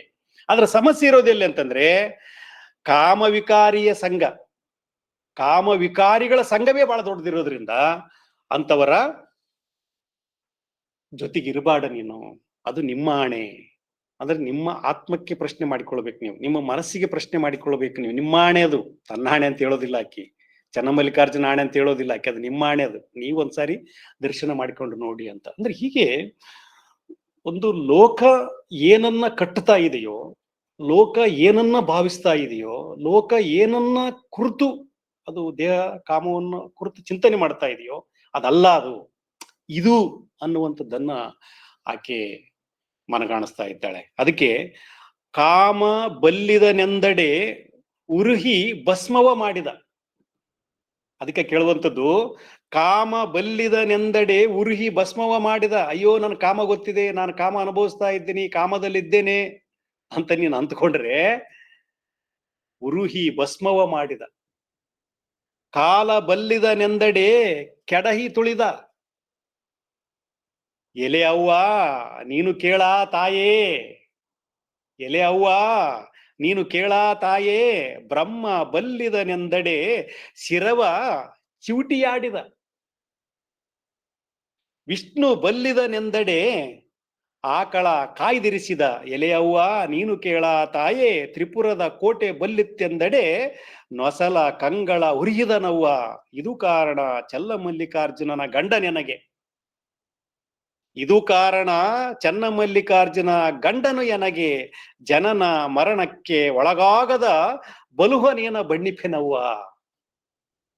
ನನ್ನ ದೇಹ ಮತ್ತು ಕಾಮ ಎಂಥದ್ದು ಅಂತಂದ್ರೆ, ಜನನ ಮತ್ತು ಮರಣಕ್ಕೆ ಅದು ಒಳಗಾಗದೇ ಇರ್ತಕ್ಕಂಥದ್ದು. ನಮ್ಮ ಕಾಮ ಜನನಕ್ಕೆ ಕಾರಣ ಆಗ್ತಕ್ಕಂಥದ್ದು, ನಮ್ಮ ಕಾಮ ಮರಣಕ್ಕೆ ಕಾರಣ ಆಗ್ತಕ್ಕಂಥದ್ದು. ಆ ಕಾಮವನ್ನ ನಾ ತಿಳ್ಕೊಂಡ್ಬಿಟ್ಟಿದ್ದೇನೆ, ಈ ದೇಹವನ್ನ ತಿಳ್ಕೊಂಡ್ಬಿಟ್ಟಿದ್ದೇನೆ ಅಂತಂದ್ರೆ ಉರಿಯು ಭಸ್ಮವ ಮಾಡಿದ. ಅಂದ್ರೆ ಹೀಗೆ ನಾವು ಯಾವುದನ್ನ ತಿಳ್ಕೊಂಡಿದ್ದೇವೆ, ಇದನ್ನ ಅನುಭವಿಸ್ತಾ ಇದ್ದೇವೆ, ಇದ್ರೊಳಗಡೆ ನಾವಿದ್ದೇವೆ ಅಂತ ಭಾವಿಸುವ ಈ ಲೌಕಿಕ ಸತ್ಯಗಳು ಅವು ಸತ್ಯ ಅಲ್ಲ. ಅವು ಆ ಸತ್ಯದ ಜೊತೆಗೆ ನಾನಿಲ್ಲ, ನನ್ನ ಕಾಮ ಮತ್ತು ನನ್ನ ದೇಹ ಈ ಸತ್ಯಗಳನ್ನ ಮೀರಿದ ಒಂದು ಈ ಪ್ರಕೃತಿಯ ಜೊತೆಗೆ ಅನುಸಂಧಾನ ಮಾಡುವ ಕ್ರಿಯೆ ಅನ್ನುವಂಥದ್ದನ್ನ ಆಕಿ ಯೋಚನೆ ಮಾಡ್ತಾ ಇದ್ದಾಳೆ ಅಂತೇಳಿ ನನಗೆ ಅನಿಸುವಂಥದ್ದು. ಮತ್ತೆ ಹೇಳ್ತಾಳೆ ಆಕೆ, ಫಲ ಒಳಗೆ ಪಕ್ವವಾಗಿ ಅಲ್ಲದೆ, ಫಲ ಒಳಗೆ ಪಕ್ವವಾಗಿ ಅಲ್ಲದೆ ಹೊರಗಳ ಸಿಪ್ಪೆ ಒಪ್ಪಗೆಡದು. ಎಷ್ಟು ಸೂಕ್ಷ್ಮವಾಗಿ ಆಕಿ ದೇಹ ಮತ್ತು ಕಾಮದ ಬಗ್ಗೆ ಹೇಳ್ತಾ ಇದ್ದಾಳೆ ಅಂದ್ರೆ, ಫಲ ಒಳಗೆ ಪಕ್ವವಾಗಿ ಅಲ್ಲದೆ ಹೊರಗಳ ಸಿಪ್ಪೆ ಒಪ್ಪಗೆಡದು, ಕಾಮನ ಮುದ್ರೆಯ ಕಂಡು ನಿಮಗೆ ನೋವಾದೀತೆಂದು ಆ ಭಾವದಿಂದ ಮುಚ್ಚಿದೆ, ಇದಕ್ಕೆ ನೋವೇಕೆ ಕಾಡದಿರಣ್ಣ, ಚನ್ನಮಲ್ಲಿಕಾರ್ಜುನ ದೇವನ ಒಳಗಾದವಳ. ಈ ಲೋಕ ಕೇಳ್ತಾ ಇದ್ದಾಳಕ್ಕೆ, ಫಲ ಒಳಗೆ ಪಕ್ವವಾಗಿ ಅಲ್ಲದೆ ಹೊರಗಳನ್ನ ಸಿಪ್ಪೆ ಒಪ್ಪೆಗೆಡದು. ಅಂದ್ರೆ ಈ ದೇಹ ಯಾವಾಗ ಅದು ಪಕ್ವವಾಗುತ್ತೋ, ಯಾವಾಗ ಅದು ಇನ್ನೊಂದನ್ನ ಮನಸಾರೆ ಭಾವನಾತ್ಮಕವಾಗಿ, ಹೃದಯಾತ್ಮಕವಾಗಿ, ದೇಹಾತ್ಮಕವಾಗಿ ಒಪ್ಪಿಕೊಳ್ಳುತ್ತೋ, ಅಲ್ಲಿ ಮಾತ್ರ ದೇಹದ ಮತ್ತು ಕಾಮದ ಸತ್ಯ ಫಲಿಸುತ್ತೆ. ನಾನು ಚನ್ನಮಲ್ಲಿಕಾರ್ಜುನನ ಜೊತೆಗೆ ಹೀಗಿದ್ದೇನೆ, ಹೀಗಿರೋದ್ರಿಂದ ಚನ್ನಮಲ್ಲಿಕಾರ್ಜುನ ದೇವನ ಒಳಗಾದವಳ, ಇದಕ್ಕೆ ನೋವೇಕೆ ಕಾಡದಿರಣ್ಣ. ಅಂದ್ರೆ ನಾನು ಇಂಥ ಒಂದು ಭಾವಕ್ಕೆ ಒಳಗಾದವಳನ್ನ ನೀವು ಹೀಗೆ ನನ್ನನ್ನ ಮತ್ತೆ ಮತ್ತೆ ಅಯ್ಯೋ ಅಕ್ಕಮಾದೇವಿ ದೇಹ, ಅಕ್ಕಮಾದೇವಿ ಕಾಮ, ಅಕ್ಕಮಾದೇವಿ ಬೇಕು ಅಂತ ಯೋಚನೆ ಮಾಡ್ತಾ ಇದ್ದೀರಲ್ಲಪ್ಪ. ಇದು ಕೇವಲ ಅಕ್ಕಮಾದೇವಿಯ ಪ್ರಶ್ನೆ ಮಾತ್ರ ಅಲ್ಲ, ಲೋಕದ ಹೆಣ್ಣು ಮಕ್ಕಳ ಪ್ರಶ್ನೆ ಇದು. ಲೋಕದ ಎಲ್ಲಾ ಹೆಣ್ಣು ಮಕ್ಕಳು ಈ ಪ್ರಕೃತಿಯ ಸತ್ಯದ ಜೊತೆಗೆ ನಿಜವಾಗಲೂ ಇದ್ದಾರ? ನಿಜವಾಗಲೂ ಆಕೆಯ ಪ್ರಕೃತಿಯ ಸತ್ಯದ ಜೊತೆಗೆ ಪುರುಷ ಇದ್ದಾನ ಅನ್ನುವಂತ ಒಂದು ಆತ್ಮಾಲೋಕನವನ್ನೂ ಕೂಡ ಮಾಡಿಕೊಳ್ಳುವ ಹಾಗೆ ನಮಗೆ ಅಕ್ಕಮಾದೇವಿಯ ವಚನಗಳು ಕಾಣಿಸ್ತವೆ. ಅದಕ್ಕೆ ಮತ್ತೆ ಹೇಳ್ತಾಳೆ, ಎಮ್ಮೆಗೊಂದು ಚಿಂತೆ, ಸಮಗಾರಗೊಂದು ಚಿಂತೆ, ಧರ್ಮಿಗೊಂದು ಚಿಂತೆ, ಕರ್ಮಿಗೊಂದು ಚಿಂತೆ, ಎನಗೆ ಎನ್ನ ಚಿಂತೆ, ತನಗೆ ತನ್ನ ಕಾಮದ ಚಿಂತೆ. ಒಲ್ಲೆ ಹೋಗು ಸೆರಗ ಬಿಡು ಮರಳೆ, ಎನಗೆ ಚನ್ನಮಲ್ಲಿಕಾರ್ಜುನ ದೇವರು ಒಲಿಯರೋ ಎಂಬ ಚಿಂತೆ. ಎಲ್ಲರೂ ಕಾಮದ ಬಗ್ಗೆನೇ ಯೋಚನೆ ಮಾಡ್ತಾರೆ, ಕಾಮದ ಜೊತೆಗೇನೆ ಇರ್ತಾರೆ, ಕಾಮದ ಜೊತೆ ಕಥ ಕುದಿತಾ ಇರ್ತಾರೆ. ಅಂಥದ್ರಲ್ಲಿ ನನಗೆ ಚನ್ನಮಲ್ಲಿಕಾರ್ಜುನ ಪ್ರೇಮ ಸಿಗುತ್ತದೋ ಇಲ್ಲೋ, ಚನ್ನಮಲ್ಲಿಕಾರ್ಜುನನಿಗೆ ನನ್ನ ದೇಹವನ್ನ ನಾನು ನಿವೇದನೆ ಮಾಡಿಕೊಳ್ಬೇಕು, ನನ್ನ ಮನಸ್ಸನ್ನ ನಿವೇದನೆ ಮಾಡಿಕೊಳ್ಬೇಕು, ನನ್ನ ಆತ್ಮವನ್ನ ಆತನಿಗೆ ಕೊಡ್ಬೇಕು, ಅವನು ಒಲಿತನೋ ಇಲ್ಲೋ ಅಂತ ನಾನು ಚಿಂತೆ ಮಾಡ್ತಾ ಇರುವಾಗ ನೀವೆಲ್ಲರೂ ಕಾಮದ ಬಗ್ಗೆ ಯೋಚನೆ ಮಾಡ್ತಾ ಇದ್ದೀರಲ್ಲಪ್ಪ. ಅರ್ಥ ಏನು ಅಂತಂದ್ರೆ, ಒಂದು ಪ್ರೇಮ, ಒಂದು ಪ್ರೀತಿ, ಒಂದು ಸಾಂಗತ್ಯ, ಒಂದು ಕಾಮ, ದೇಹ ಎಲ್ಲವೂ ಒಟ್ಟಾದಾಗ ಮಾತ್ರ ಒಂದು ಪ್ರಕೃತಿಯ ಸಾತತ್ಯ ನಡೆಯುವಂಥದ್ದು. ಇಲ್ಲಂದ್ರೆ ಏನಾಗುತ್ತೆ ಅಂದ್ರೆ ಅದು ಅತ್ಯಾಚಾರ ಆಗುತ್ತೆ, ಅದು ಹಲ್ಲೆ ಆಗುತ್ತೆ, ಅದು ಒಂದು ಪ್ರಕೃತಿಗೆ ವಿರುದ್ಧವಾದ ಒಂದು ನಿತ್ಯಾತ್ಮಕ ಸಂಗತಿಯಾಗಿ ಪುರುಷ ಮತ್ತು ಸ್ತ್ರೀಯ ನಡುವಿನ ಸಂಬಂಧಗಳು ಬೆಳೀತಾ ಹೋಗುತ್ತೆ. ಇದು ನಾವು ಲೋಕದಲ್ಲಿ ಕಾಣ್ತಾ ಇರತಕ್ಕಂಥದ್ದು. ಆದ್ದರಿಂದ ಅಕ್ಕಮಹಾದೇವಿ ತನಗೆ ತನ್ನ ಕಾಮದ ಚಿಂತೆ, ಕಾಮಕ್ಕೂ ಕೂಡ ಚಿಂತೆ ಇದೆ, ಬಟ್ ಆ ಚಿಂತೆಯನ್ನ ಬಿಡಿಸಿಕೊಳ್ಳೋದು ಹೇಗೆ ಅನ್ನುವಂತಹ ಒಂದು ಆಲೋಚನೆಯು ಕೂಡ ಅಕ್ಕಮಹಾದೇವಿಯಲ್ಲಿ ಕಾಣಲಿಕ್ಕೆ ನಾವು ಸಾಧ್ಯವಿದೆ. ಅದಕ್ಕೆ ಕೇಳ್ತಾಳೆ, ಅಂಗದ ಭಂಗವ ಲಿಂಗ ಮುಖದಿಂದ ಗೆಲ್ಲಿದೆ. ಅಂಗದ ಭಂಗವ ಲಿಂಗ ಮುಖದಿಂದ ಗೆಲ್ಲಿದೆ, ಮನದ ಭಂಗವ ಅರುಹಿನ ಮುಖದಿಂದ ಗೆಲ್ಲಿದೆ, ಜೀವದ ಭಂಗವ ಶಿವಾನುಭವದಿಂದ ಗೆಲ್ಲಿದೆ, ಕರಣದ ಕತ್ತಲೆಯ ಬೆಳಗನುಟ್ಟು ಗೆಲ್ಲಿದೆ. ಎಲ್ಲವನ್ನ ಗೆದ್ದೆ ನಾನು. ಆದರೆ ಜೌವನದ ವರಮಿಂಚಿನಲ್ಲಿ ನಿಮ್ಮ ಕಣ್ಣಿಂಗೆ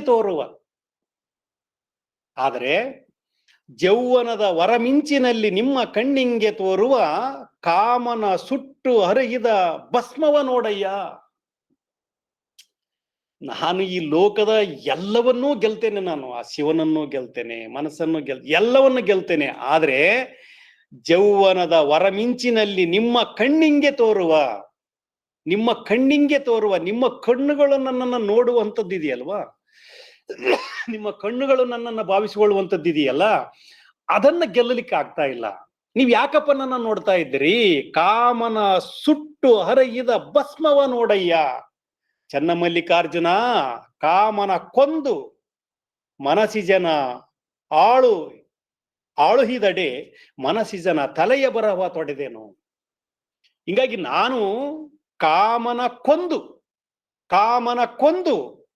ಕಾಮನ ಸುಟ್ಟು ಭಸ್ಮವ ಆದವಳು ನಾನು.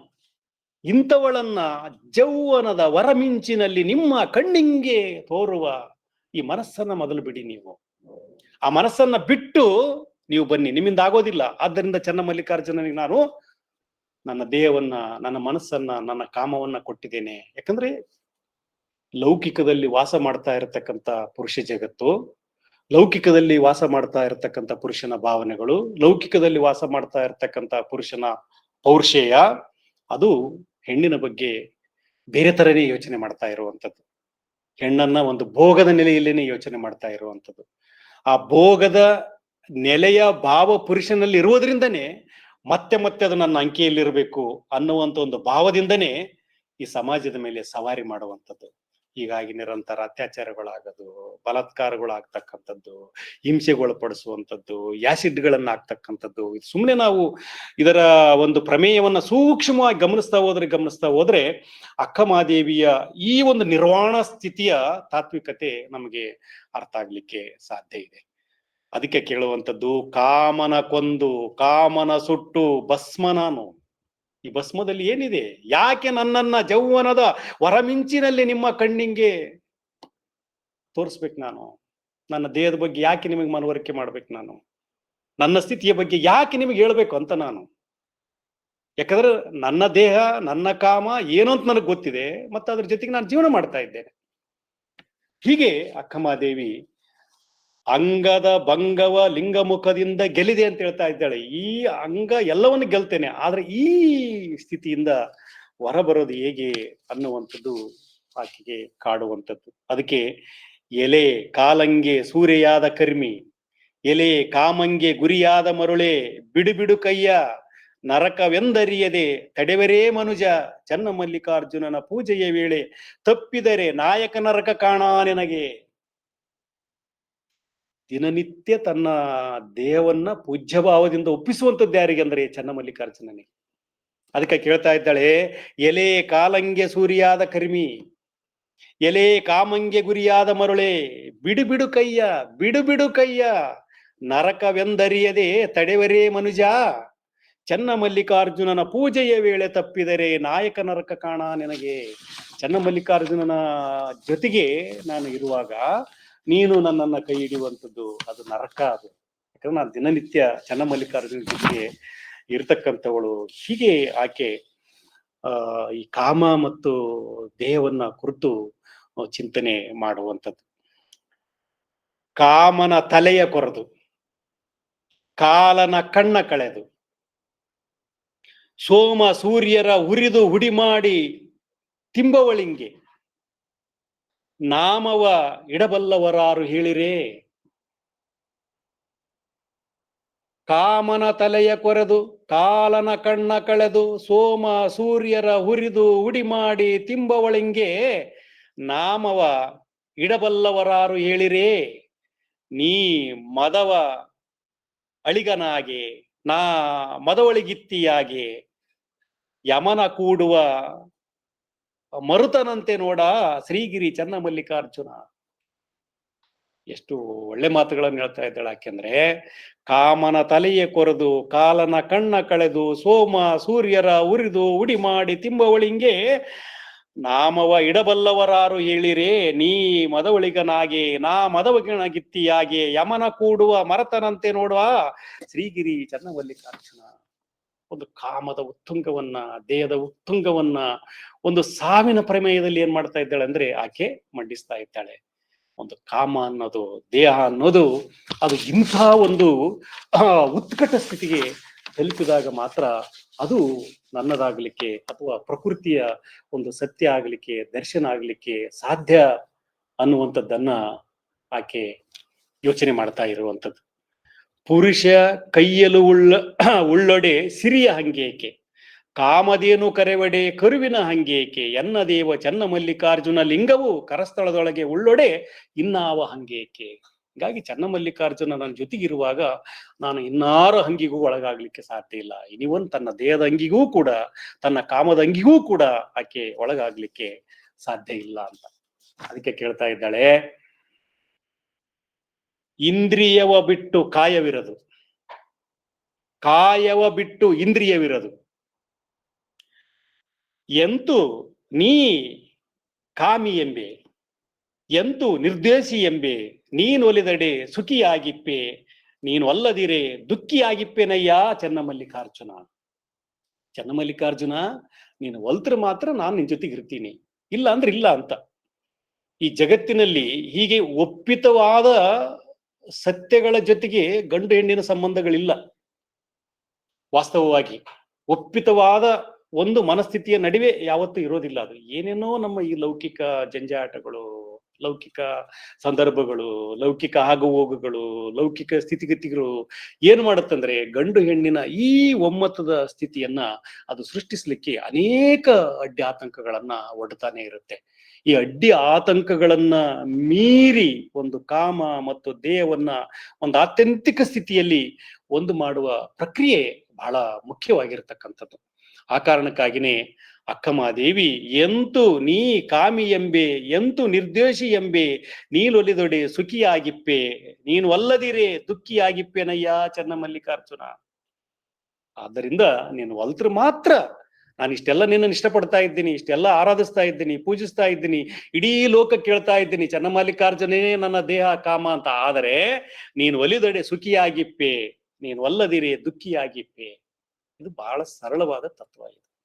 ಆದ್ರೆ ಈ ತತ್ವವನ್ನ ನಾವು ಬದುಕಿನಲ್ಲಿ ಅಳವಡಿಸಿಕೊಳ್ಳುವಂಥದ್ದು ಬಹಳ ಕಷ್ಟಕರವಾಗಿರ್ತಕ್ಕಂಥದ್ದು. ಅಂದ್ರೆ ಈ ತರ ಅಕ್ಕಮಹಾದೇವಿ ಒಂದು ದೇಹವನ್ನ ಕುರಿತು, ಕಾಮವನ್ನ ಕುರಿತು ಯೋಚನೆ ಮಾಡ್ತಾ ಇರ್ತಕ್ಕಂಥದ್ದು.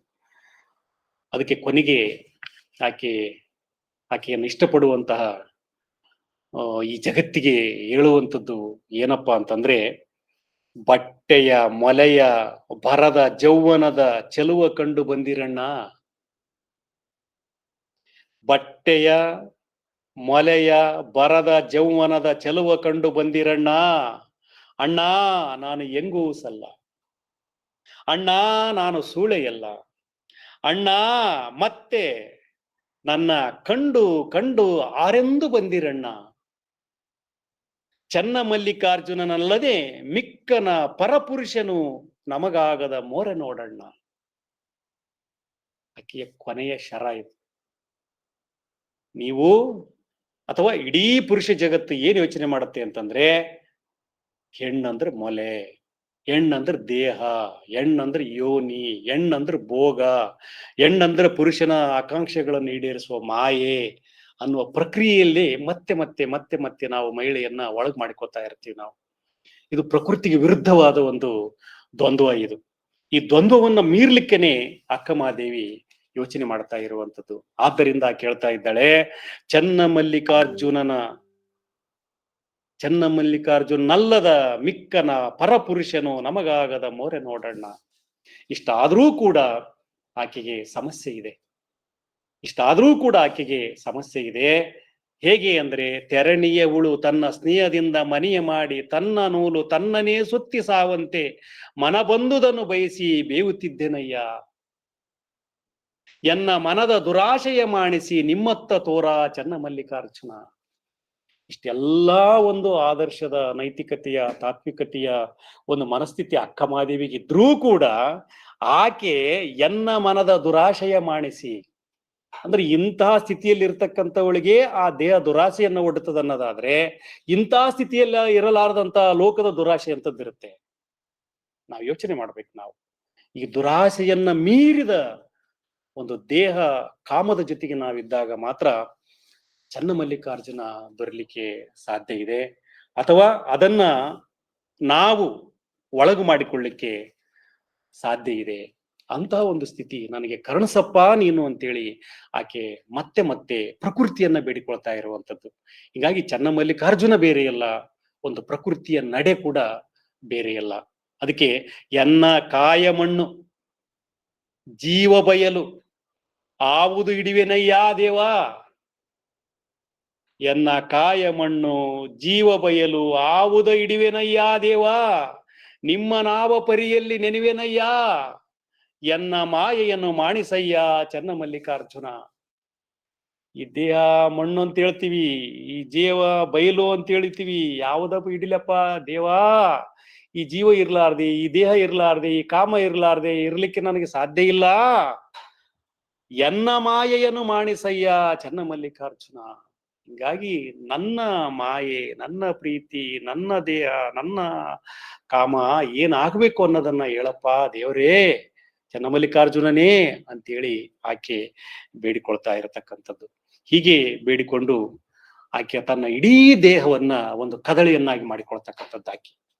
ನಿಮ್ಗೆಲ್ಲ ಗೊತ್ತಿದೆ, ಆಕೆಯ ವಚನಗಳನ್ನ ಓದ್ತಾ ಹೋದಾಗೆ ಆಕೆ ಎಂತ ಒಂದು ಆತ್ಯಂತಿಕ ಸ್ಥಿತಿಯನ್ನ ತಲುಪ್ತಾಳೆ, ಒಂದು ಪ್ರಕೃತಿ ಸ್ಥಿತಿಯನ್ನ ತಲುಪ್ತಾಳೆ ಅನ್ನುವಂಥದ್ದು ನಮ್ಗೆ ಅರ್ಥ ಆಗತ್ತೆ.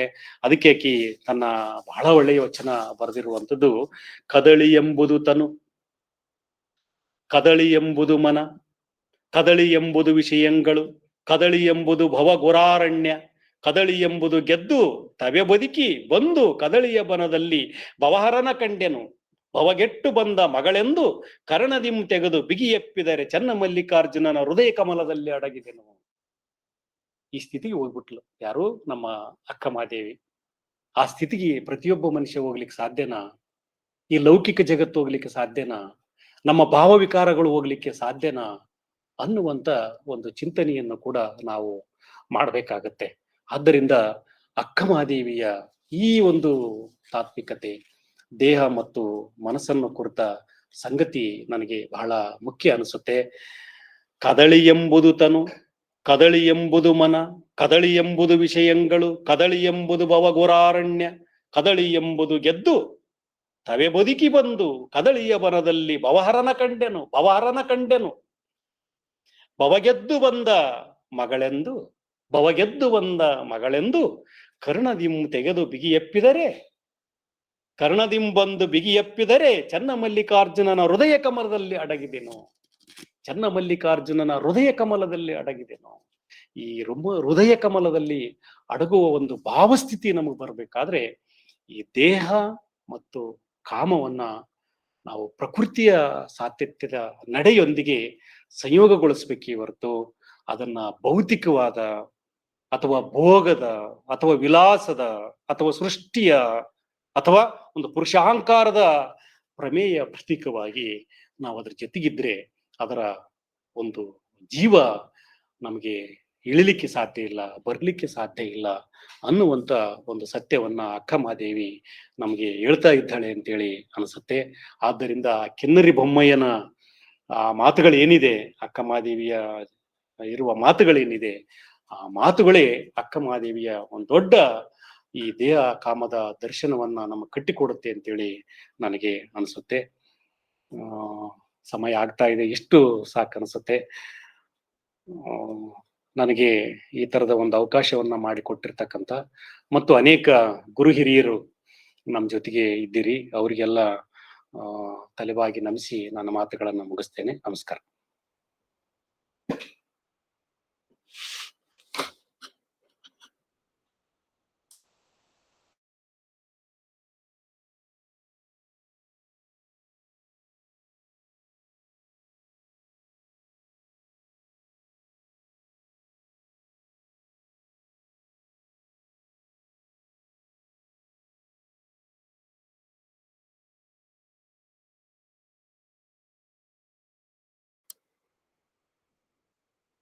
ನನ್ನ ಮಾತುಗಳನ್ನ ನಾನು ಮುಗಿಸಿದ್ದೇನೆ, ಮತ್ತೆ ಮುಂದುವರಿಬಹುದು. ಸರ್ ಧನ್ಯವಾದಗಳು ಸರ್. ಮತ್ತೆ ನಿಮ್ಮ ಒಟ್ಟಿಗೆ ಮಾತು ಮುಂದುವರಿಯುತ್ತೆ. ಈಗ ಧಾರವಾಡ ಕಟ್ಟೆಯ ಅಧ್ಯಕ್ಷತೆಯನ್ನ ವಹಿಸಿರುವಂತಹ ಪ್ರೊಫೆಸರ್ ಬಸವರಾಜ್ ರೋಣು ಸರ್ ಅವರು ಕೆಲವು ಪೂರಕ ಮಾತು. Sir please.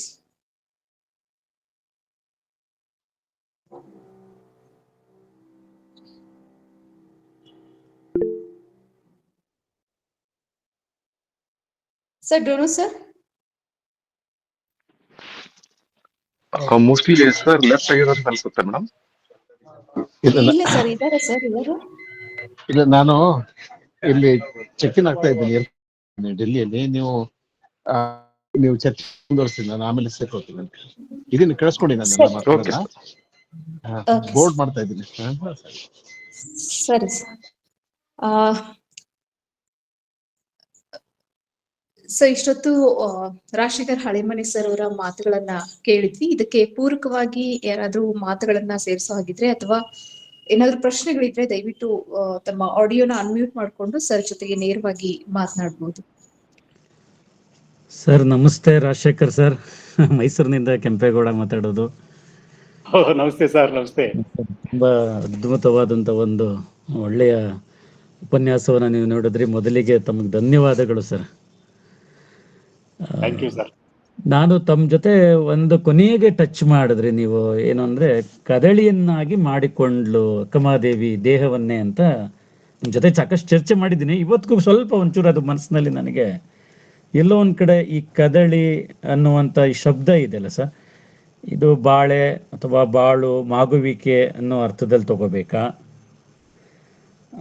ಅಥವಾ ಈ ಇನ್ನೂ ಒಂದು ಅರ್ಥ ಒಂದು ಕಡೆಗೆ ನಾನು ಚರ್ಚೆ ಮಾಡಿದಾಗ ಬಂದಿತ್ತು ಸರ್, ಈ ಕದ ಅಂದ್ರೆ ಕದ ಈ ಹಗುಳಿ ಬರುತ್ತಲ್ಲ ಸರ್, ಚಿಲ್ಕ, ಅದು ಕೂಡ ಒಂದು ಅರ್ಥ ಇದೆ ಅನ್ನುವಂಥದ್ದಿತ್ತು. ಅಂದ್ರೆ ಈ ಕದಳಿಯ ಒಂದು ಅಂತರಂಗದ ಅಭಿವ್ಯಕ್ತಿಗೆ ಈ ಕದಳಿ ಈ ತರದ ಶಬ್ದ ಬಳಸುವಂಥದ್ದು ಕರೆಕ್ಟಾಗಿ ಏನು ಅನ್ನೋದು ನನಗೆ ಸ್ವಲ್ಪ ಇನ್ನು ಇವತ್ತಿಗೂ ಗೊಂದಲ ಇದೆ ಸರ್. ಇದು ಕದಳಿಯ ಕರ್ಪೂರ ಅಂತ ಬಳಸ್ತಾರೆ, ಕದ ಅಗುಳಿ ಚಿಲಕ ಅಂತನೂ ಒಂದು ತೆಗಿವಿಕೆ ಅದಿದೆ. ಕದಳಿಯೇ ಅಳಿಯೇ ಅಥವಾ ದೇಹದ ಒಳಗಡೆ ಈ ಥರದ್ದು ಏನಾದರೂ ಒಂದು ಇದಿದೆಯಾ, ಅಥವಾ ಸಚ್ಚಿದಾನಂದ ಸ್ವರೂಪವನ್ನ ಏನಾದರೂ ಅಲ್ಲಿ ಕಾಣಲಿಕ್ಕೆ ಹೋಗ್ತಾರ, ಅದು ಸ್ವಲ್ಪ ಇದು. ಮತ್ತೆ ಅವರು ಎಲ್ಲೋ ಒಂದು ಕಡೆ ಇನ್ನೂ ಒಂದು ಬರ್ತದೆ, ಕಲುಗಿರಿಯ ಪರ್ವದಲ್ಲಿ ಬಾಳೆಯ ಒಂದು ಇದು ಬರ್ತದೆ, ಬೆಳೆ ಆ ಥರದ್ದು ಏನಾದ್ರು ಇದೆಯಾ? ಈ ಥರದ್ದೆಲ್ಲ ಸ್ವಲ್ಪ ಗೊಂದಲ ಇದೆ ಸರ್. ಇದೊಂದು ಭಾವದ ಸ್ಥಿತಿನ, ಈ ಥರದ್ದೊಂದು ಸ್ವಲ್ಪ ನೀವು ಯಾವ ಅರ್ಥದಲ್ಲಿ ಇದನ್ನ ಕದಳಿಯನ್ನಾಗಿ ಮಾಡ್ಕೊಳ್ತಾಳೆ ಅಂತ ಹೇಳ್ತೀರಾ ಅನ್ನೋದು ಒಂಚೂರು ಬೇಕು ಸರ್. ಅದು ಕರಗಿಸಿಕೊಳ್ಳುವಿಕೆನ ಅದು ಗೊತ್ತಾಗ್ತಾ ಇಲ್ಲ. ಅಂದ್ರೆ ನೀವು ಹೇಳಿದ್ರಿ ಅಂದ್ರೆ ಮಾಗುವಿಕೆ ಒಂದು ಸ್ಥಿತಿ ಇದೆಯಲ್ಲ ಸರ್. ಹೌದು ಸರ್. ಆಕೆ ಜೀವನ ಪಯಣ ಮಾಡ್ತಾ ಮಾಡ್ತಾ ಈ ಲೋಕವನ್ನ ನೋಡ್ತಾ ನೋಡ್ತಾ ಒಂದು ಅಂತಿಮ ಸ್ಥಿತಿಗೆ ತಲುಪುವ ಒಂದು ಪ್ರಕ್ರಿಯೆ ಇದೆ ಅಲ್ವಾ. ಹೌದು ಅಂದ್ರೆ ಸರ್. ಕದಳಿ ಅನ್ನುವಂಥದ್ದು ನನಗೆ ಕಾಣೋದು ಒಂದು ಪ್ರಕೃತಿಯ ಒಂದು ರೂಪಕವಾಗಿ. ಅಂದ್ರೆ ಒಂದು ಕೊನೆಗೆ ಆಕೆ ಕದಳಿ ಒಕ್ಳು, ಕದಳಿಯಲ್ಲಿ ಜೀವನ ಮಾಡಿದ್ಲು ಅಂತ ಒಂದು ಬರುತ್ತೆ, ಐತಿಹ್ಯ ಬರುತ್ತಲ್ವಾ. ತಾಯಿ ನೀರಲ್ಲಿ ನೋಡಿದ್ರೆ ಮತ್ತೆ ಹೃದಯ ಕಮಲದಲ್ಲಿ ನನ್ನನ್ನ, ಯಾಕಂದ್ರೆ ಆಕೆ ಏನ್ ಹೇಳ್ತಾ ಇದ್ದಾಳೆ, ನನ್ನ ದೇಹವೇ ಒಂದು ಕದಳೆ ಅಂತ ಹೇಳ್ತಾ ಇದ್ದಾಳೆ, ತನ್ನ ಮನಸ್ಸೇ ಒಂದು ಕದಳೆ ಅಂತ ಹೇಳ್ತಾ ಇದ್ದಾಳೆ, ನಾನು ಭವಗೆಟ್ಟು ಬಂದವಳು ಅಂತ ಹೇಳ್ತಾ ಇದ್ದಾಳೆ. ಅಂದ್ರೆ ಭವವನ್ನ ಗೆದ್ದು ಬಂದಿದ್ದೀನಿ ನಾನು ಅಂತ ಹೇಳ್ತಾ ಇದ್ದಾಳೆ ಆಕೆ. ಅಂದ್ರೆ ಹಾಗೆ ಹೇಳುವಾಗ ಆಕೆ ಚನ್ನಮಲ್ಲಿಕಾರ್ಜುನ ನನ್ನನ್ನ ಹೃದಯದಲ್ಲಿ ಇಟ್ಟುಕೋ ಅಂತ ಕೂಡ ಬೇಡ್ತಾ ಇದ್ದಾಳೆ. ಅಂದ್ರೆ ಏನನ್ನ ಆಕೆ ಯೋಚನೆ ಮಾಡ್ತಾ ಇದ್ದಾಳೋ ಆ ಯೋಚನೆಯನ್ನ ನಾನು ಕ್ರಿಯಾತ್ಮಕವಾಗಿ ಇಷ್ಟು ದಿವಸ ಬದುಕಿದ್ದೇನೆ, ಇನ್ನು ನನ್ನನ್ನು ನೀನು ತಗೋ ಅಂತ ಹೇಳ್ತಾ ಇರುವಂತದ್ದು. ಅಂದ್ರೆ ಲೋಕಕ್ಕೆ ಏನನ್ನ ಕೇಳ್ತಾ ಇದ್ದಾಳೋ ನಾನು ಅದನ್ನ ಬದುಕ್ತಾ ಬಂದಿದ್ದೀನಿ ಅಂತ. ಈ ಭವ ಬೇಡ ಅಂದ್ರೆ ಈ ಭವ ಬಿಟ್ಟಿದ್ದೇನೆ ನಾನು, ಈ ಕಾಮದ ಹುಚ್ಚು ಬಿಡ ಅಂತ ಹೇಳಿದ್ರೆ ಬಿಟ್ಟಿದ್ದೀನಿ ನಾನು, ಈ ದೇಹದ ಅಂಗ ತೊರೆ ಅಂತ ಹೇಳಿದ್ರೆ ತೊರೆದಿದ್ದೀನಿ ನಾನು ಅಂತ ಅಂತ ಅಂದ್ರೆ ಆ ಹಂತಕ್ಕೆ ಹೋಗ್ಬಿಟ್ಟಿದ್ದಾಳೆ ಯಾರು, ಅಕ್ಕಮಹಾದೇವಿ. ಕೇವಲ ಅಕ್ಕಿ ಮಾತ್ರ ಹೋಗಿಲ್ಲ, ಅದಕ್ಕೆ ಕಿನ್ನರಿ ಬೊಮ್ಮಯ್ಯ ಹೇಳ್ತಾ ಇರುವಂತದ್ದು ಯಾವ ಎತ್ತರದಲ್ಲಿದ್ಲು ಅಕ್ಕಮಹಾದೇವಿ ಅಂತ. ಕಿನ್ನರಿ ಬೊಮ್ಮಯ್ಯ ಕೂಡ ಹೇಳೋದು ಯಾವ ಎತ್ತರದಲ್ಲಿದ್ಲು ಅಕ್ಕಮಹಾದೇವಿ ಅಂತ ಕಿನ್ನರಿ ಬೊಮ್ಮಯ್ಯ ಹೇಳುವಂಥದ್ದು. ಆದ್ದರಿಂದ ಒಂದು ಪ್ರಕೃತಿಯ ಒಂದು ಸಾಧ್ಯತೆಯಾಗಿ, ಪ್ರಕೃತಿಯ ಸಹಜತೆಯಾಗಿ, ಪ್ರಕೃತಿಯ ಚೈತನ್ಯವಾಗಿ, ಶಕ್ತಿಯಾಗಿ ಅಕ್ಕಮಹಾದೇವಿ ಈ ವಚನದಲ್ಲಿ ನಮಗೆ ಕಾಣುವಂಥದ್ದು. ಆದರೆ ಕದಳಿ ಅನ್ನೋದಕ್ಕೆ ನಾವು ಶಬ್ದಕೋಶದ ಅರ್ಥದ ಹಿನ್ನೆಲೆ ಒಳಗಡೆ ಅದನ್ನು ಕೂಡ ನಾವು ವಿಶ್ಲೇಷಣೆ ಮಾಡ್ಲಿಕ್ಕೆ ಅವಕಾಶ ಇದೆ. ಆ ಇಡೀ ಆಕೆಯ ವಚನಗಳ ಮತ್ತೆ ಆಕೆಯ ವಿಚಾರಗಳ ಹಿನ್ನೆಲೆಯಲ್ಲಿ ಕೂಡ ಅದನ್ನ ನಾವು ಯೋಚನೆ ಮಾಡ್ಲಿಕ್ಕೆ ಅವಕಾಶ ಇದೆ. ಬಟ್ ನಾನು ಯೋಚನೆ ಮಾಡ್ತಾ ಇರುವಂಥದ್ದು ಆಕೆ ಇಡೀ ವಚನಗಳ ಒಂದು ತಾತ್ವಿಕತೆಯ ನೆಲೆಯಲ್ಲಿ, ಆಕೆಯ ವ್ಯಕ್ತಿತ್ವದ ಒಂದು ದರ್ಶನದ ನೆಲೆಯಲ್ಲಿ, ಆ ನೆಲೆಯಲ್ಲಿ ನೋಡಿದಾಗ ಅಕ್ಕಮಹಾದೇವಿ ಒಂದು ನೀವು ಬಳಸಿದ ಪದ ಇದೆಯಲ್ಲ, ಒಂದು ಮಾಗಿದ ಸ್ಥಿತಿ, ಆ ಸ್ಥಿತಿಗೆ ಹೋಗಿದ್ಲು. ಆದ್ದರಿಂದ ಅದೆಲ್ಲವೂ ಆಕೆ ಆದ್ಲು ಅಂತೇಳಿ ಅನಿಸುವಂಥದ್ದು.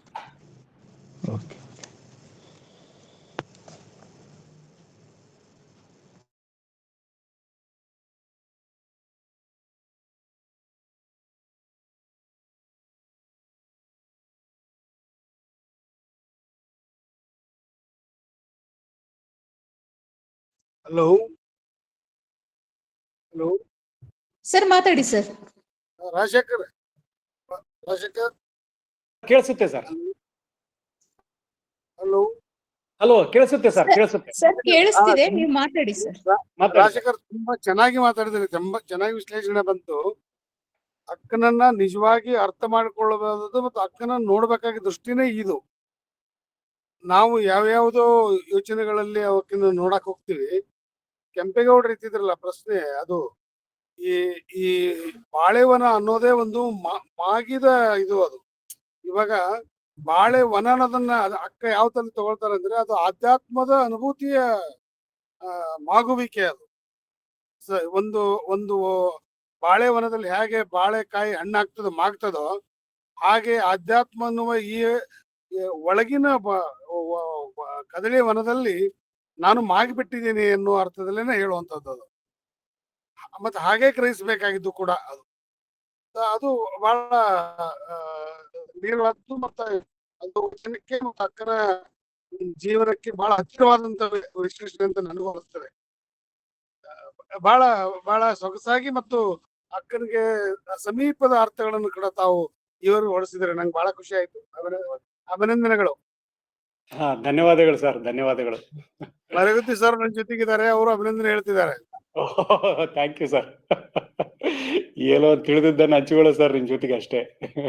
ಇಲ್ಲ, ಬಹಳ ಚೆನ್ನಾಗಿ ವಿವರಣೆ ಮಾಡಿದ್ರಿ, ಅದು ನಾನು ಗಮನಿಸ್ತಾ ಇದ್ದೀನಿ. ತುಂಬಾ ಚೆನ್ನಾಗಿ ಬಂತು ಸರ್. Very good sir. ಇದು ನಮ್ಮ ಧಾರ್ಮಿಕ ಪರಿಮಿತಿ ಒಳಗಡೆ ನಾವು ಅರ್ಥ ಮಾಡ್ತಾ ಬಂದ್ವಿ. ಆದ್ರೆ ಅದಕ್ಕೆ ಇನ್ನೂ ಅನೇಕ ಆಯಾಮಗಳು ಅಥವಾ ಅಕ್ಕಂದೇ ಒಂದು ಆಯಾಮ ಇದೆಯಲ್ಲ, ಅದಕ್ಕೆ ಹೋಗೋದು ಬಹಳ ಮುಖ್ಯ ಅಂತ. ಹಲೋ ಸರ್, ನಮಸ್ಕಾರ ಸರ್. ನಮಸ್ತೆ, ಹೇಳ್ರಿ. ಡಾಕ್ಟರ್ ಸಂಗಪ್ಪ ಸರ್, ಬೀದರ್ನಿಂದ ಮಾತಾಡಿದೆ sir. Doctor Sangappa Todi sir. Hello sir, ಆರಾಮಿದ್ದೀರಾ ಸಂಗಪ್ಪ? ಗೊತ್ತಾಯ್ತು ನೀವು ಸಂಗಪ್ಪ, ಗೊತ್ತಾಯ್ತು ನನಗೆ. ಆರಾಮಿದ್ದೀನಿ ಸರ್, ಆರಾಮಿದ್ದೀನಿ. ನೀವು ಚೆನ್ನಾಗಿ ಮಾತಾಡಿದ್ರೆ ಸರ್, ಬಹಳ ಚೆನ್ನಾಗಿ ಮಾತಾಡಿದ್ರೆ ಸರ್. Thank you sir. ಇವು ವಚನಗಳನ್ನು ಇಡಿಪಸ್ ಕಾಂಪ್ಲೆಕ್ಸ್ ಅನ್ವಯವಾಗಿ ನೋಡ್ಬೋದಲ್ಲ ಸರ್, ಅಕ್ಕಮದಿ ವಚನಗಳನ್ನು?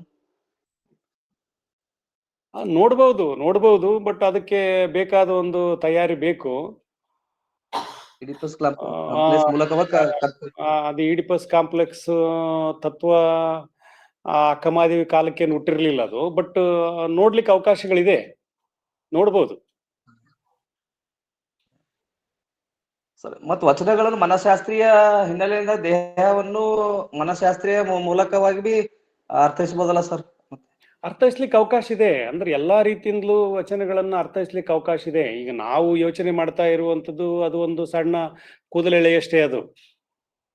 ಅದು ಇನ್ನೂ ದೊಡ್ಡ ಸಾಗರ ಇದೆ. ವಚನ ಇನ್ನೂ ದೊಡ್ಡ ಸಾಗರ ಇದೆ. ಅದು ನೀವು ಏನು ಇಡಿಪಸ್ ಕಾಂಪ್ಲೆಕ್ಸ್ ಮೂಲಕ ನೋಡ್ಬೇಕಂತ ಹೇಳ್ತಾ ಇದ್ರಿ, ಮನಃಶಾಸ್ತ್ರದ ಮೂಲಕ ನೋಡ್ಬೇಕಂತ ಹೇಳ್ತಾ ಇದ್ರಿ, ನೋಡ್ಲಿಕ್ಕೆ ತುಂಬಾ ಅವಕಾಶಗಳನ್ನ ವಚನಗಳು ನಮ್ಗೆ ಬಿಟ್ಟು ಕೊಡ್ತವೆ. ನಾವು ಆ ನೆಲೆಯಲ್ಲಿ ಕೂಡ ನೋಡ್ಲಿಕ್ಕೆ ಅವಕಾಶ ಇದೆ. ಈ ದೇಹ ಎಂಬುದು ಮಾನಸಿಕ ಕಾಯಿಲೆ ಇರ್ಬೋದಲ್ಲ ಸರ್ ಅಕ್ಕಮಹಾದೇವಿ? ನನ್ನ ಪ್ರಕಾರ ಸುಮ್ಮನೆ ವೈಯಕ್ತಿಕ ಅಭಿಪ್ರಾಯ. ಇಲ್ಲ, ಮಾನಸಿಕ ಕಾಯಿಲೆ ಅಲ್ಲ ಆಕೆಗೆ ಅದು. ಬಟ್ ಆ ದೇಹದ ಸ್ಥಿತಿ ಏನಿದೆ ಅಂತ ಆಕೆ ಅರ್ಥ ಮಾಡಿಕೊಳ್ಳಿಕ್ ಪ್ರಯತ್ನ ಮಾಡ್ತಾ ಇದ್ದಾಳೆ ಆಕೆ. ಸೈಕೋ ಆಗ್ಬಿಡ್ತಾರ ಆತರ, ಸೈಕಾಲಜಿ ಆಗಿ ಮನ್ಸನ್ನು ಪೂರಾ ಇದಾಗ್ಬಿಟ್ಟು ಅನ್ಸುತ್ತೆ ಸರ್ ನನಗೆ. ಇಲ್ಲ, ಆಕೆ ಬಹಳ ಸ್ಥಿತಪ್ರಜ್ಞಳಿದ್ದಾಳೆ ಮತ್ತು ಸರಿಯಾಗಿ ಜಗತ್ತನ್ನ ಅರ್ಥ ಮಾಡಿಕೊಂಡಿದ್ದಾಳೆ, ತನ್ನ ದೇಹವನ್ನು ಅರ್ಥ ಮಾಡಿಕೊಂಡಿದ್ದಾಳೆ, ತನ್ನ ಮನಸ್ಸನ್ನು ಅರ್ಥ ಮಾಡಿಕೊಂಡಿದ್ದಾಳೆ. ಆಕೆ ಏನು ವ್ಯಸನಿ ಅಲ್ಲ, ಭ್ರಮೆಯಲ್ಲಿ ಜೀವನ ಮಾಡ್ತಾ ಇಲ್ಲ. ಬಹಳ ಗಟ್ಟಿಯಾಗಿ ತನ್ನ ದೇಹ ಏನು ಮತ್ತು ತನ್ನ ದೇಹಕ್ಕೆ ಏನು ಬೇಕಾಗಿದೆ ಅನ್ನೋದನ್ನ ಬಹಳ ಆಕಿ ಪ್ರಖರವಾಗಿ, ಯಾವ ಪೂರ್ವಗ್ರಹಗಳಿರ್ಲಾರ್ದೆ ಮತ್ತು ಯಾವ ಒಂದು ಜಗತ್ತಿನ ಮುಲಾಜಿ ಇರ್ಲಾರ್ದೆ ಏನ್ ಮಾಡ್ತಾ ಇದ್ದಾಳೆ ಅಂದ್ರೆ ಅದನ್ನ ಮಂಡಿಸ್ತಾ ಇದ್ದಾಳೆ ಆಕೆ. ಆಕಿನ ವಚನಗಳನ್ನು ಓದ್ತಾ ಹೋದ್ರೆ ಆಕೆಯ ಒಂದು ಗಟ್ಟಿ ಮನಸ್ಸು ನಮ್ಗೆ ಅರ್ಥ ಆಗ್ತಾ ಹೋಗುತ್ತೆ. ಹೌದು, ಸರಿ ಸರ್. ಸರ್, ಇನ್ನೊಂದು ಸರ್, ಅಂತಾರಾಷ್ಟ್ರೀಯ ಮಟ್ಟದಲ್ಲಿ ಮಹಿಳಾ ಚಿಂತಕರು ನೋಡ್ಕೊಂಡಾಗ ಈಗ ತನ್ನೇ ಸ್ವತಂತ್ರ ಕೊಠಡಿ ಅಂತ ಹೇಳಿ ಅಲ್ಲಿ ಅವ್ರು ಚರ್ಚೆ ಮಾಡ್ತಾರಲ್ಲ ಸರ್, ಆ ಅಂತಾರಾಷ್ಟ್ರೀಯ ಮಟ್ಟದಲ್ಲಿ ಅಕ್ಕಮದಿ ವಚನಗಳನ್ನ ಇನ್ನೂ ಕೂಡ ಚರ್ಚೆ ಒಳಪಟ್ಟಿಲ್ಲ ಸರ್, ದೇಹ ಮತ್ತು ಕಾಮದ ಬಗ್ಗೆ ಅನಿಸ್ತು ನನ್ನ ತಿಳುವಳಿಕೆ ಪ್ರಕಾರ. ಅಲ್ಲ, ನಿಜ. ಅದು ಏನಂದ್ರೆ ಈಗ ಚರ್ಚೆ ಮಾಡ್ತಾ ಮತ್ತೆ ಆಕೆ ಏನ್ ಯೋಚನೆ ಮಾಡ್ತಾ ಇದ್ದಾಳೆ ಅನ್ನೋದನ್ನ ಒಂದು ಸೈದ್ಧಾಂತಿಕಗೊಳಿಸಿ ಪ್ರಮೇಯಗಳನ್ನ ಮಾಡ್ತಾ ಅದನ್ನ ಜಗತ್ತಿಗೆ ಹಬ್ಬಿಸ್ತಾ ಹೋದ್ರೆ ಈಗ ಅನೇಕರು ಇಂಗ್ಲಿಷ್ ಸಾಹಿತ್ಯ ಓದಿರ್ತಕ್ಕಂಥವ್ರು ಇಂಗ್ಲಿಷ್ ಸಾಹಿತ್ಯದಲ್ಲಿ ಬರ್ತಾ ಇರತಕ್ಕಂಥ ಈ ತರದ ಚಿಂತಕಿಯರನ್ನು ಮತ್ತು ಅಕ್ಕಮಹಾದೇವಿಯನ್ನು ಇಟ್ಟು ಅನೇಕ ಬಗೆಯ ಅಧ್ಯಯನಗಳು ಮಾಡಿದ್ದಾರೆ. ಆ ತರದ ಅಧ್ಯಯನಗಳು ಸುಮಾರು ನಡೆದಿದೆ. ಇಂಗ್ಲಿಷ್ ಅಧ್ಯಾಪಕರನ್ನು ಕೇಳಿದ್ರೆ ಅದು ಗೊತ್ತಾಗುತ್ತೆ. ಬಟ್ ಇನ್ನೂ ಕೂಡ ಅಂದ್ರೆ ಇಂಗ್ಲಿಷ್ ನಲ್ಲಿ ಸಿಗ್ಬೇಕಲ್ವಾ ಅಕ್ಕಮಹಾದೇವಿಯ ಒಂದು ಭಾಷಿಕ ಲಯ, ಆಕೆಯ ಧ್ವನಿ, ಆಕೆಯ ಪರಿಭಾಷೆಗಳು, ನುಡಿಗಟ್ಟುಗಳು ಎಲ್ಲ ಇಂಗ್ಲಿಷ್ ಹೋದಾಗ ಅದು ಖಂಡಿತ ಆಕೆಯನ್ನ ಅಂತಾರಾಷ್ಟ್ರೀಯ ಮಟ್ಟದ ಚಿಂತಕಿಯರ ಜೊತೆಗೆ ಹೋಲಿಸಿ ಮತ್ತು ಸಂಯೋಗಗೊಳಿಸಿ ಆಲೋಚನೆ ಮಾಡ್ಲಿಕ್ಕೆ ಅವಕಾಶ ಇದ್ದೇ ಇದೆ. Thank you sir, thank you sir. ತುಂಬಾ ಚೆನ್ನಾಗಿದೆ ಸರ್ ಉಪನ್ಯಾಸ. ಹಾ, ಧನ್ಯವಾದಗಳು. ಗಂಡು ಸರ್ ಬಂದಾರ ಸರ್, ನಾ ಹಿಂದಾಗ ಬಂದಾರ ಸರ್, ಮಾತಾಡ್ತಾರ ಸರ್. ಸಂವಾದ ಮುಗಿದಿದ್ರೆ ಎರಡು ಮಾತುಗಳನ್ನು ಹೇಳ್ಬೋದು. ಯಾರಾದ್ರೂ ರಾಜಶೇಖರ್ ಅವರಿಗೆ ಯಾರಾದ್ರೂ ಪ್ರಶ್ನೆ ಕೇಳೋದಿದ್ರೆ ಕೇಳಬಹುದು. ಎಲ್ಲಾ ಪ್ರಶ್ನೆಗಳು ಮುಗಿದು ಹೋಗಿದ್ರೆ ನಾನು 2 ನಿಮಿಷ ಮಾತಾಡ್ತೀನಿ. ಅಷ್ಟೇ ಸಮಯ ಇರೋದು ಇಲ್ಲಿ.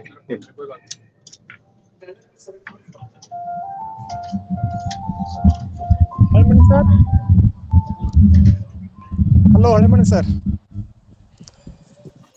ಹಲೋ ಸರ್, ಮಾತಾಡಿ ಸರ್. ನಮಸ್ತೆ. ನಾನು ಬಾದಾಮಿಯಿಂದ ವಿಟಿ ಪೂಜಾರ್ ಅಂತ ಮಾತಾಡೋದು ಸರ್. ಸರ್ ಗೊತ್ತಾಯ್ತು ಸರ್. ನಮಸ್ತೆ, ಆರಾಮಿದ್ದೀರಿ ಸರ್? ನಮಸ್ತೆ ಸರ್. ನಮಸ್ತೆ. ಆರಾಮಿದ್ದೀನಿ ಸರ್, ಆರಾಮಿದ್ದೀನಿ. ಹೌದು ಸರ್. ನನಗೊಂದು ಸಣ್ಣ ಕ್ಲಾರಿಫಿಕೇಶನ್ ಬೇಕಾಗಿದೆ ಸರ್. ಹೌದು ಸರ್. ಈ ಬಸವಾದಿ ಪ್ರಮುಖರು 12ನೇ ಶತಮಾನದ ಶಿವಶರಣರು, ಹೌದು ಸರ್. ಶಿವಶರಣರನ್ನ ನೀವು ಸ್ಪಿರಿಚುವಲಿ ಪೀಕ್ ಮುಟ್ಟಿದಂತ ಸ್ಥಿತಿಯೊಳಗೆ ನೋಡ್ತಿರೋ ಅಥವಾ ಇಂಟೆಲೆಕ್ಚುಯಲಿ ಪೀಕ್ ಮುಟ್ಟಿದಂತ ಸ್ಥಿತಿಯೊಳಗೆ ನೋಡ್ತಿರೋ ಇವ್ರನ್ನ? ಎರಡು ಸ್ಥಿತಿಯಲ್ಲಿ ನೋಡ್ತೀನಿ ಸರ್, ಎರಡು ಸ್ಥಿತಿಯಲ್ಲಿ ನೋಡ್ತೀನಿ. ಆ ಎರಡು ಸ್ಥಿತಿಯನ್ನು ತಲುಪಿದವರು ಅಂದ್ರೆ ಆಧ್ಯಾತ್ಮ ಅನ್ನೋದನ್ನ ಅವರು ಕೇವಲ ಒಂದು ಭಾವನಾತ್ಮಕವಾಗಿ ನೆಲೆಯಲ್ಲಿ ನೋಡಲ್ಲ, ಅದನ್ನ ಒಂದು ಸಾಮಾಜಿಕ ನೆಲೆಯಲ್ಲಿ ನೋಡುವಂಥದ್ದು. ಆ ಸಾಮಾಜಿಕ ನೆಲೆಯಲ್ಲಿ ನೋಡ್ಬೇಕು ಅವ್ರು ಅಂತಂದ್ರೆ ನಿಜವಾಗ್ಲೂ ಇಂಟೆಲೆಕ್ಚುವಲ್ ಸೇವ್. ಯಾಕಂದ್ರೆ ಆಧ್ಯಾತ್ಮಕ್ಕೆ ಒಂದು ಹೊಸ ವ್ಯಾಖ್ಯಾನವನ್ನೇ ಕೊಟ್ಟವ್ರು ಅವರು. ಅದರಿಂದ ಎರಡು ಸಾಧ್ಯತೆಗಳು ವಚನಗಳಲ್ಲಿದೆ ಮತ್ತು ವಚನಕಾರರಲ್ಲಿದೆ ಸರ್. ಇವರು ಆಧ್ಯಾತ್ಮಿಕ ಇದ್ರೊಳಗೆ ಬರುದಿಲ್ಲ ಅಂತ ನನ್ನ ಅಭಿಪ್ರಾಯ ಸರ್.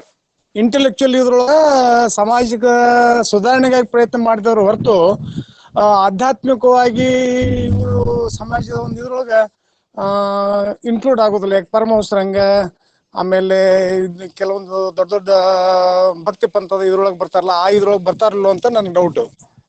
ಇಲ್ಲ ಸರ್, ಇಲ್ಲ ತನು ಮನ ವಿಷಯಗಳ ಭವಗೋರಾಣ್ಯಗಳನ್ನೆಲ್ಲ ಕರಗಿಸ್ಕೊಂಡು ಅನುಭಾವಿದ ನೆಲೆಗೆ ತಲುಪಿ ಆಧ್ಯಾತ್ಮಿಕ ಜೀವಿಯಾಗಿಯೂ ಕೂಡ ಪರತತ್ವ ಸಾಧನೆಗೂ ಕೂಡ ಅವರು ಚರ್ಚೆ ಮಾಡ್ತಾರೆ ಸರ್. ಹಾಗೆ ಹೇಳಕ್ ಬರಲ್ಲ ಅನ್ಸುತ್ತೆ ನನ್ನ ಅನಿಸಿಕೆಯಲ್ಲಿ. ಯಾಕೆಂದ್ರೆ ತುಂಬಾ ಬಹಳ ಮುಖ್ಯವಾಗಿ ತನುಮನ ವಿಷಯಗಳನ್ನೆಲ್ಲವನ್ನೂ ಕೂಡ ಭಾವಗೋರಣ ದಾಡ್ತಾರಲ್ಲ ಸರ್. ಅನುಭವ ಸ್ಥಿತಿ, ಆಧ್ಯಾತ್ಮದ ಸ್ಥಿತಿಗೆ ತಲುಪದೆ ಹೋದ್ರೆ ಅದನ್ನ ಪರತತ್ವವನ್ನ ಅಥವಾ ಆಧ್ಯಾತ್ಮಿಕ ಜೀವಿ ಆಗ್ಲಿಕ್ಕೆ ಸಾಧ್ಯನೇ ಇಲ್ಲ ಸರ್. ಅದ್ ನೀವು ನಿಮ್ಮ ಅಭಿಪ್ರಾಯ ಇರ್ಬೋದು, ಆದ್ರೆ ಆಧ್ಯಾತ್ಮಿಕವಾಗಿಯೂ ಮಾತಾಡ್ತಾರೆ. ರಾಜಶೇಖರ್ ಹೇಳುವಾಗೆ ಸಾಮಾಜಿಕ ನೆಲೆಯಲ್ಲೂ ಕೂಡ ತಗೊಂಡು ಬರ್ತಾರೆ ಸರ್. ಅದು ಬಹಳ ಮುಖ್ಯವಾಗಿ ನಾವೆಲ್ಲಾ ವಚನಕಾರರಲ್ಲೂ ಕೂಡ ಇದೆ ಸರ್. ಅದು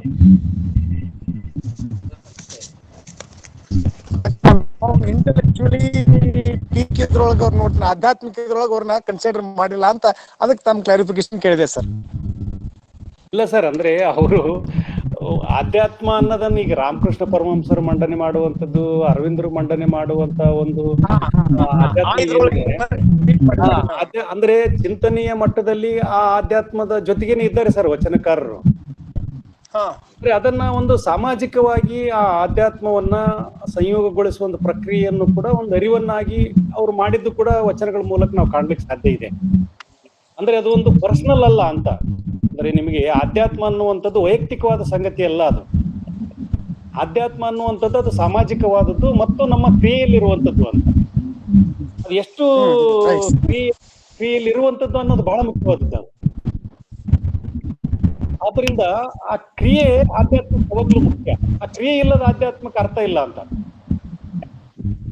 ಹೀಗಾಗಿ ಅವರು ಕ್ರಿಯಾತ್ಮಕಗೊಳಿಸ್ಲಿಕ್ಕೆ ಆಧ್ಯಾತ್ಮವನ್ನ ಸಾಮಾಜಿಕವಾಗಿ ಕೊಂಡೊಯ್ದ್ರು ಅಂತ ಅನ್ಸುತ್ತೆ ಸರ್. ಹೀಗಾಗಿ ಎರಡು ನೆಲೆಗಳು ಅವರಲ್ಲಿ ಬಹಳ ಬಲವಾಗಿದ್ದಾವೆ. ಯಾಕಂದ್ರೆ ಇಲ್ಲಿ ನಾ ಯಾಕೆ ಡೌಟ್ ಮಾಡ್ಕೊಂಡೆ ಅಂತಂದ್ರ, ಆಧ್ಯಾತ್ಮಿಕದ್ರೊಳಗ ಸೆಲ್ಫ್ ರಿಯಲೈಸೇಷನ್ ಇರುತ್ತೆ, ಬಟ್ ವಚನಕಾರರೊಳಗ ಇನ್ನೂ ಅವರಲ್ಲಿ ತುಮುಲ ಇದೆ. ಅವ್ರನ್ನ ರಿಯಲೈಸೇಷನ್ ಬಗ್ಗೆ ತುಂಬಲ ಇದೆ ಅವ್ರೆಲ್ಲಾ ವಚನಗಳೊಳಗ. ಆ ಹಿನ್ನೆಲೆ ಒಳಗೆ ನಾನು ಇದನ್ನ ಕೇಳಿದೆ ಸರ್ ತಮಗ. ಇಲ್ಲ ಸರ್, ನೀವು ವಚನಗಳೇ ಅವು ತಮ್ಮನ್ನ ತಾವು ಪ್ರತಿ ವಚನಗಳಲ್ಲಿ ವಿಮರ್ಶೆ ಮಾಡ್ಕೋತಾರೆ ಅವ್ರು. ನೀವು ಸುಮ್ಮನೆ ವಿಮರ್ಶೆ ಅಂದ್ರೆ ವಚನಗಳನ್ನು ಓದ್ತಾ ಹೋದ್ರೆ ಅವರು ಆಗಾಗಿನ ಅಂಕಿತ ಇಟ್ಕೊಂಡಿರೋದವ್ರು, ಆತ್ಮಸಾಕ್ಷಿಗಾಗಿನೇ ಒಂದು ಅಂಕಿತವನ್ನ ಇಟ್ಟುಕೊಂಡು ಅದ್ರ ಜೊತೆಗೆ ಮಾತಾಡ್ತಾ ಇರ್ತಾರೆ ಅವ್ರು. ನೀವು ಗಮನಿಸ್ತಾ ಹೋಗಿ ಅವ್ರು ಯಾವಾಗ್ಲೂ ತಮ್ಮ ಜೊತೆಗೇನು ಮಾತಾಡ್ತಾರೆ, ಲೋಕದ ಜೊತೆಗೇನು ಮಾತಾಡ್ತಾರೆ. ಎರಡು ಏಕಕಾಲದ ಒಂದು ಪ್ರಕ್ರಿಯೆ ಅವರ ವಚನಗಳಲ್ಲಿ ನಡೆಯುತ್ತೆ. ಅಂದ್ರೆ ಪ್ರತಿ ಕ್ಷಣವೂ ಕೂಡ ಒಂದು ನಿಕಷೆ ಕೊಟ್ಟಿಕೊಳ್ತಾನೆ ಹೋಗ್ತಾರೆ ಅವರು. ಹಾಗೆ ನಿಕಷೆ ಕೊಟ್ಟಿಕೊಳ್ಳಾರದೆ ಅವರು ಉಪದೇಶಾತ್ಮಕವಾಗಿ ವಚನಗಳ ಜೊತೆಗೆ ಇಲ್ಲ ಸರ್ ಅವರು. ಅಂದ್ರೆ ನೀವು ವಚನಗಳನ್ನ ನಾವು ಗಮನಿಸ್ತಾ ಹೋದ್ರೆ ಉಪದೇಶಾತ್ಮಕವಾದ ನೆಲೆ ಇಲ್ಲ, ಅದೊಂದು ವಿಮರ್ಶಾತ್ಮಕವಾದ ನೆಲೆನೇ ನೀವು ಪ್ರತಿ ವಚನಗಳಲ್ಲಿ ಕಾಣ್ತಾರೆ. ನೀವು ಯಾವುದೇ ವಚನ ತಗೊಳ್ಳಿ ನೀವು. ಸರಿ ಸರ್, ಸರ್ ನಮಸ್ತೆ. Okay sir, thank you. ನಮಸ್ತೆ, ಕೇಳಿಸ್ತಾ ಇದೆ ಸರ್? ಕೇಳಿಸುತ್ತೆ, ಮಾತಾಡಿ. ನಮಸ್ತೆ ಸರ್, ನಾನು ಡಾಕ್ಟರ್ ಶರತ್ ಖಾನ್ ಬೇರಾದರ ಕೊನೆ ಘಟ್ಟದಲ್ಲಿ ನಾನು ಜಾಯ್ನ್ ಆದೆ. ಆಗ್ಲಿ ಸರ್. ಒಂದೊಂದ್ಸಲ ಗೊತ್ತಾಯ್ತು ಕ್ಲಾಸ್ಗೆ, ಬಟ್ ಬಹಳ ಬಹಳ ಚೆನ್ನಾಗಿ ಹೇಳಿದ್ರಿ ಸರ್. ಆಧ್ಯಾತ್ಮ ಅನ್ನೋದು ಕೇವಲ ಒಂದು ಅಲೌಕಿಕ ಪರಂಪರೆ ಅಲ್ಲ, ಅದು ಮನುಷ್ಯನ ಕೆಳಮಟ್ಟದ ಜನರನ್ನ ಇಳಿಸುವಂತ ಒಂದು ಭಾಷೆಯಾಗಿ ಬಳಸಿಕೊಂಡು ಸಂಶೋಧನೆಯನ್ನ ಮಾಡಿ ಜನರಿಗೆ ಏನೇನು ತಮ್ಮಲ್ಲಿ ಪ್ರಶ್ನೆಗಳು ಉಂಟು ಅದನ್ನು ಕ್ಲಿಯರ್ ಮಾಡ್ಲಿಕ್ಕೆ ಜನಸಾಮಾನ್ಯರ ಮಟ್ಟಕ್ಕೆ ಇಳಿದು ಅಧ್ಯಾತ್ಮವನ್ನ ಸಾಮಾಜಿಕ ಸುಧಾರಣೆಗಾಗಿ ಬಳಸ್ಕೊಂಡು ನಿಜ ಸರ್, ನಿಜ ಸರ್. ಸಮಾಜವನ್ನು ಬಿಟ್ಟಿಲ್ಲ ವಿಮರ್ಶೆ. ಹೌದು ಸರ್, ಹೌದು. ಜನಸಾಮಾನ್ಯರ ಮಟ್ಟಕ್ಕೆ ಇಳಿದ ಅಂತ ಹೇಳಿದ್ರು ಅಷ್ಟೇ. ನಿಜ ಸರ್, ನಿಜ ಸರ್, ನಿಜ ಸರ್. ಡೋನರ್ ಸರ್, ನೀವು ಮಾತಾಡಿ ಸರ್, ನಿಮ್ಮ ಫ್ಲೈಟ್ ಹೋಗ್ಬೋದು. ಫ್ಲೈಟ್ ಹೋಗೋ ಹೊತ್ತು ಬಂದಾಗಿದೆ ಸರ್, ನೀವು ಮಾತಾಡಿ ಮುಗಿಸ್ಬಿಡಿ ಸರ್. ನನ್ನ ಧ್ವನಿ ಕೇಳಿಸ್ತದಲ್ಲ? ಧಾರವಾಡ ಕಟ್ಟೆಯ ಎಲ್ಲ ಸಂಗತಿಗಳೇ, ಸ್ನೇಹಿತರೆ, ಹಿರಿಯರೇ, ಎಲ್ಲರಿಗೂ ನಮಸ್ಕಾರ. ನನಗೆ ಒಂದ್ 2-3 ನಿಮಿಷದಲ್ಲಿ ನನ್ನ ಮಾತುಗಳನ್ನ ನಾನು ಮಾಡಿ ಮುಗಿಸಬೇಕಾಗಿದೆ. ಮೊದಲನೇದಾಗಿ ಸ್ನೇಹಿತರಾದ ರಾಜಶೇಖರ್ ಅವರಿಗೆ ನಾನು ಅಭಿನಂದನೆಗಳನ್ನು ಸಲ್ಲಿಸ್ತೇನೆ ಮತ್ತು ಕೃತಜ್ಞತೆಗಳನ್ನು ಸಲ್ಲಿಸ್ತೇನೆ. ಧಾರವಾಡ ಕಟ್ಟೆಗಾಗಿ ಒಂದು ಉಪನ್ಯಾಸವನ್ನು ನೀಡಿದರು. ಅಕ್ಕಮಹಾದೇವಿಯ ದೇಹ ಕಾಮ ನೆಲೆಗಳು ಎಂಬ ವಿಷಯದ ಕುರಿತು ಮಾತನಾಡಿದ್ರು. ಇಂಥ ವಿಷಯದ ಕುರಿತು ಮಾತನಾಡುವುದು ಬಹಳ ಕಷ್ಟದ ಕೆಲಸ. ಯಾಕೆಂದ್ರೆ ಈ ನೆಲೆಗಳನ್ನ ಗುರುತಿಸುವುದು, ವಚನಗಳಲ್ಲಿ ಗುರುತಿಸುವುದು ಸಾಧ್ಯವಿದೆ, ಆದ್ರೆ ವ್ಯಕ್ತಿಯಲ್ಲಿ ಅದನ್ನು ಬರೋದು ತುಂಬಾ ಕಷ್ಟದ ಕೆಲಸ. ಹೆಚ್ಚು ವಿಶ್ಲೇಷಣೆ ಮಾಡ್ಲಿಕ್ಕೆ ನನ್ನ ಹತ್ರ ಸಮಯವಿಲ್ಲ. ಆದ್ರೆ ಒಂದು 2 ಮಾತುಗಳನ್ನ ಹೇಳ್ಬೋದು. ಒಂದು, ಸಂಗಪ್ಪ ಕೇಳಿದ ಪ್ರಶ್ನೆ ಚೆನ್ನಾಗಿತ್ತು. ಆದ್ರೆ ಈ ಇಡಿಪಸ್ ಕಾಂಪ್ಲೆಕ್ಸ್ ಒಂದು ಸಮಸ್ಯೆ ಬೇರೆ, ಮತ್ತು ಅಕ್ಕಮಹಾದೇವಿ ಮತ್ತು ಮಲ್ಲಿಕಾರ್ಜುನ ನಡುವಿನ ಸಂಬಂಧದ ಸ್ವರೂಪ ಬೇರೆ. ಹೀಗಾಗಿ ಆ ಒಂದು ಥಿಯರಿಯನ್ನ, ಆ ಒಂದು ಇದನ್ನ ಅಪ್ಲೈ ಮಾಡ್ಲಿಕ್ಕೆ ಸಾಧ್ಯತೆ ಆಗ್ಲಿಕ್ಕಿಲ್ಲ ಅಂತ ನನಗನ್ನಿಸ್ತದೆ. ಆದ್ರೆ ಕಾಮ ಬಂದಿದ್ದರಿಂದ ಅಲ್ಲಿ ಕಾಮದ ಬಗ್ಗೆ ಅನೇಕ ಸಂಗತಿಗಳು ಇಡಿಪಸ್ ಕಾಂಪ್ಲೆಕ್ಸ್ ನಲ್ಲಿ ಇದಾವೆ, ಫ್ರೈಡ್ ನಲ್ಲಿ ಇದಾವೆ, ಬೇರೆ ಬೇರೆ ಲೇಖಕರು ಇವೆ. ಸೊ ಒಂದು ಪ್ರಯತ್ನವನ್ನ ಮಾಡಬಹುದು ಅಂತ ನನಗನ್ನಿಸ್ತದೆ. ಎರಡನೇದು, ಪೂಜಾರಿಯವರು ಕೂಡ ಒಂದು ಒಳ್ಳೆಯ ಪ್ರಶ್ನೆಯನ್ನ ಕೇಳಿದರು, ಬದಾಮಿಯಿಂದ ಪೂಜಾರಿಯವರು.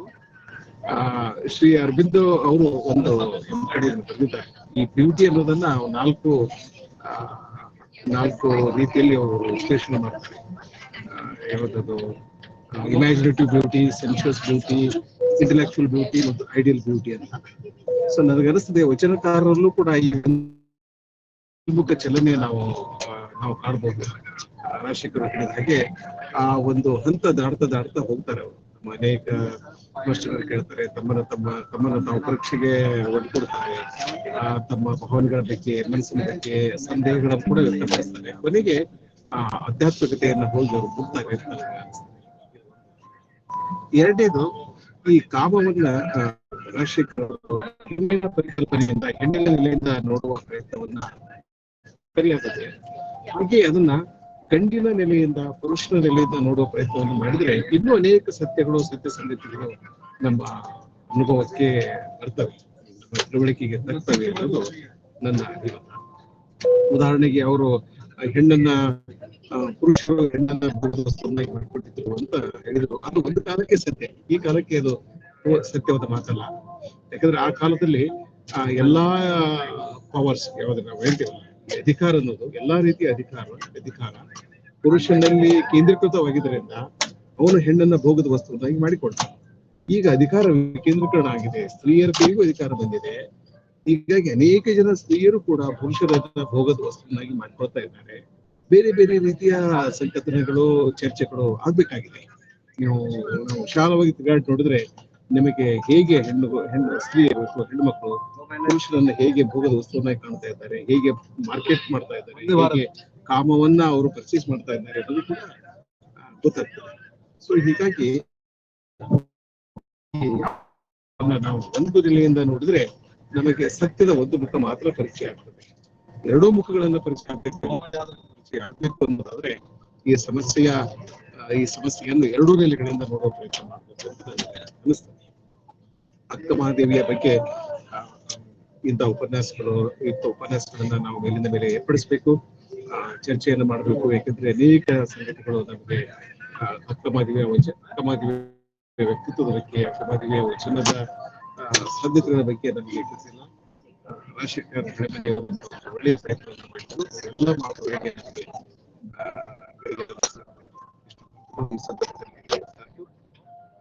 ನಮಗೆ ಮತ್ತೆ ಚರ್ಚೆಯನ್ನ ಮುಂದುವರಿಸಬೇಕು. ಎಲ್ಲರಿಗೂ ನಮಸ್ಕಾರ.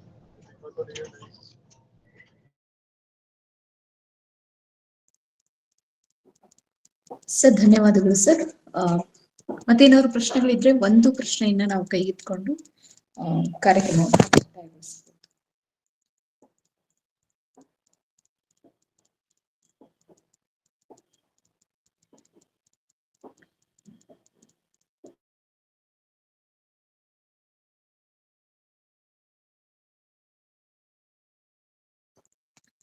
ಬೇರೆ ಯಾವುದೇ ಪ್ರಶ್ನೆಗಳಿಲ್ಲ ಅಥವಾ ಪೂರಕ ಮಾತುಗಳಿಲ್ಲ ಅಂತಂದ್ರೆ ಈಗಾಗಲೇ ಸಮಯ 7:25 ಆಗಿದೆ.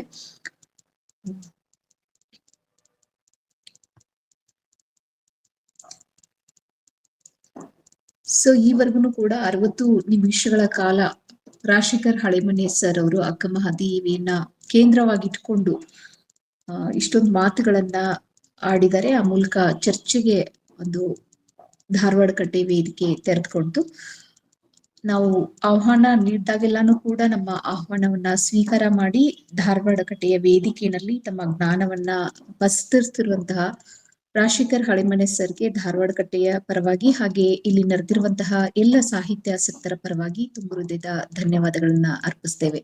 ಧನ್ಯವಾದಗಳು ಸರ್ ತಮಗೆ. ಧನ್ಯವಾದಗಳು madam. Thank you sir, thank you so much. ಹಾಗೇನೆ ಈ ಕಾರ್ಯಕ್ರಮದ ಅಧ್ಯಕ್ಷತೆಯನ್ನ ವಹಿಸಿರುವಂತಹ ಬಸವರಾಜ್ ಟೋಣು ಸರ್ಗೂ ಕೂಡ ಧನ್ಯವಾದಗಳನ್ನ ಅರ್ಪಿಸ್ತೇವೆ. ಧನ್ಯವಾದಗಳು ಸರ್. ಹಾಗೆ ಈ ಕಾರ್ಯಕ್ರಮದಲ್ಲಿ ನಡೆದಿರುವಂತಹ ಎಲ್ಲ ಹಿರಿಯರಿಗೆ ಹಾಗೆ ಸಾಹಿತ್ಯಾಸಕ್ತರಿಗೆ, ಧಾರವಾಡ ಕಟ್ಟೆಯ ಪದಾಧಿಕಾರಿಗಳಿಗೆ, ಬಳಗದವರಿಗೆ, ಪತ್ರಿಕಾವೃಂದದವರಿಗೆ ಧನ್ಯವಾದಗಳನ್ನ ಅರ್ಪಿಸ್ತೇವೆ. ಬರುವ ಶನಿವಾರ ಶೇಕ್ಸ್ಪಿಯರ್ ನಾಟಕಗಳ ಉಪನ್ಯಾಸ ಮಾಲಿಕೆ ಅಡಿನಲ್ಲಿ ಜರುಗುತ್ತಿರುವಂತಹ ಉಪನ್ಯಾಸದಲ್ಲಿ ಪೂಜಾ ಹಳಿಯಾಳ್ ಮ್ಯಾಮ್ ಅವರು ನಾಟಕದ ಕುರಿತಾಗಿ ಮಾತುಗಳನ್ನಾಡಲಿದ್ದಾರೆ. ಇದೇ ಲಿಂಕ್ ಅನ್ನ ಬಳಸ್ಕೊಂಡು ತಾವೆಲ್ಲರೂ ಕೂಡ ಸಂಜೆ 6 ಗಂಟೆಗೆ ನಮ್ ಜೊತೆಯಾಗಬೇಕು ಅಂತ ಕೇಳ್ಕೊಳ್ತಾ ಮತ್ತೊಮ್ಮೆ ಸರ್ಗೆ ಧನ್ಯವಾದಗಳನ್ನ ಅರ್ಪಿಸಿ ಈ ಕಾರ್ಯಕ್ರಮವನ್ನ ಇಲ್ಲಿಗೆ ಮುಕ್ತಾಯಗೊಳಿಸ್ತಾ ಇದ್ದೇವೆ. ಧನ್ಯವಾದಗಳು ಸರ್.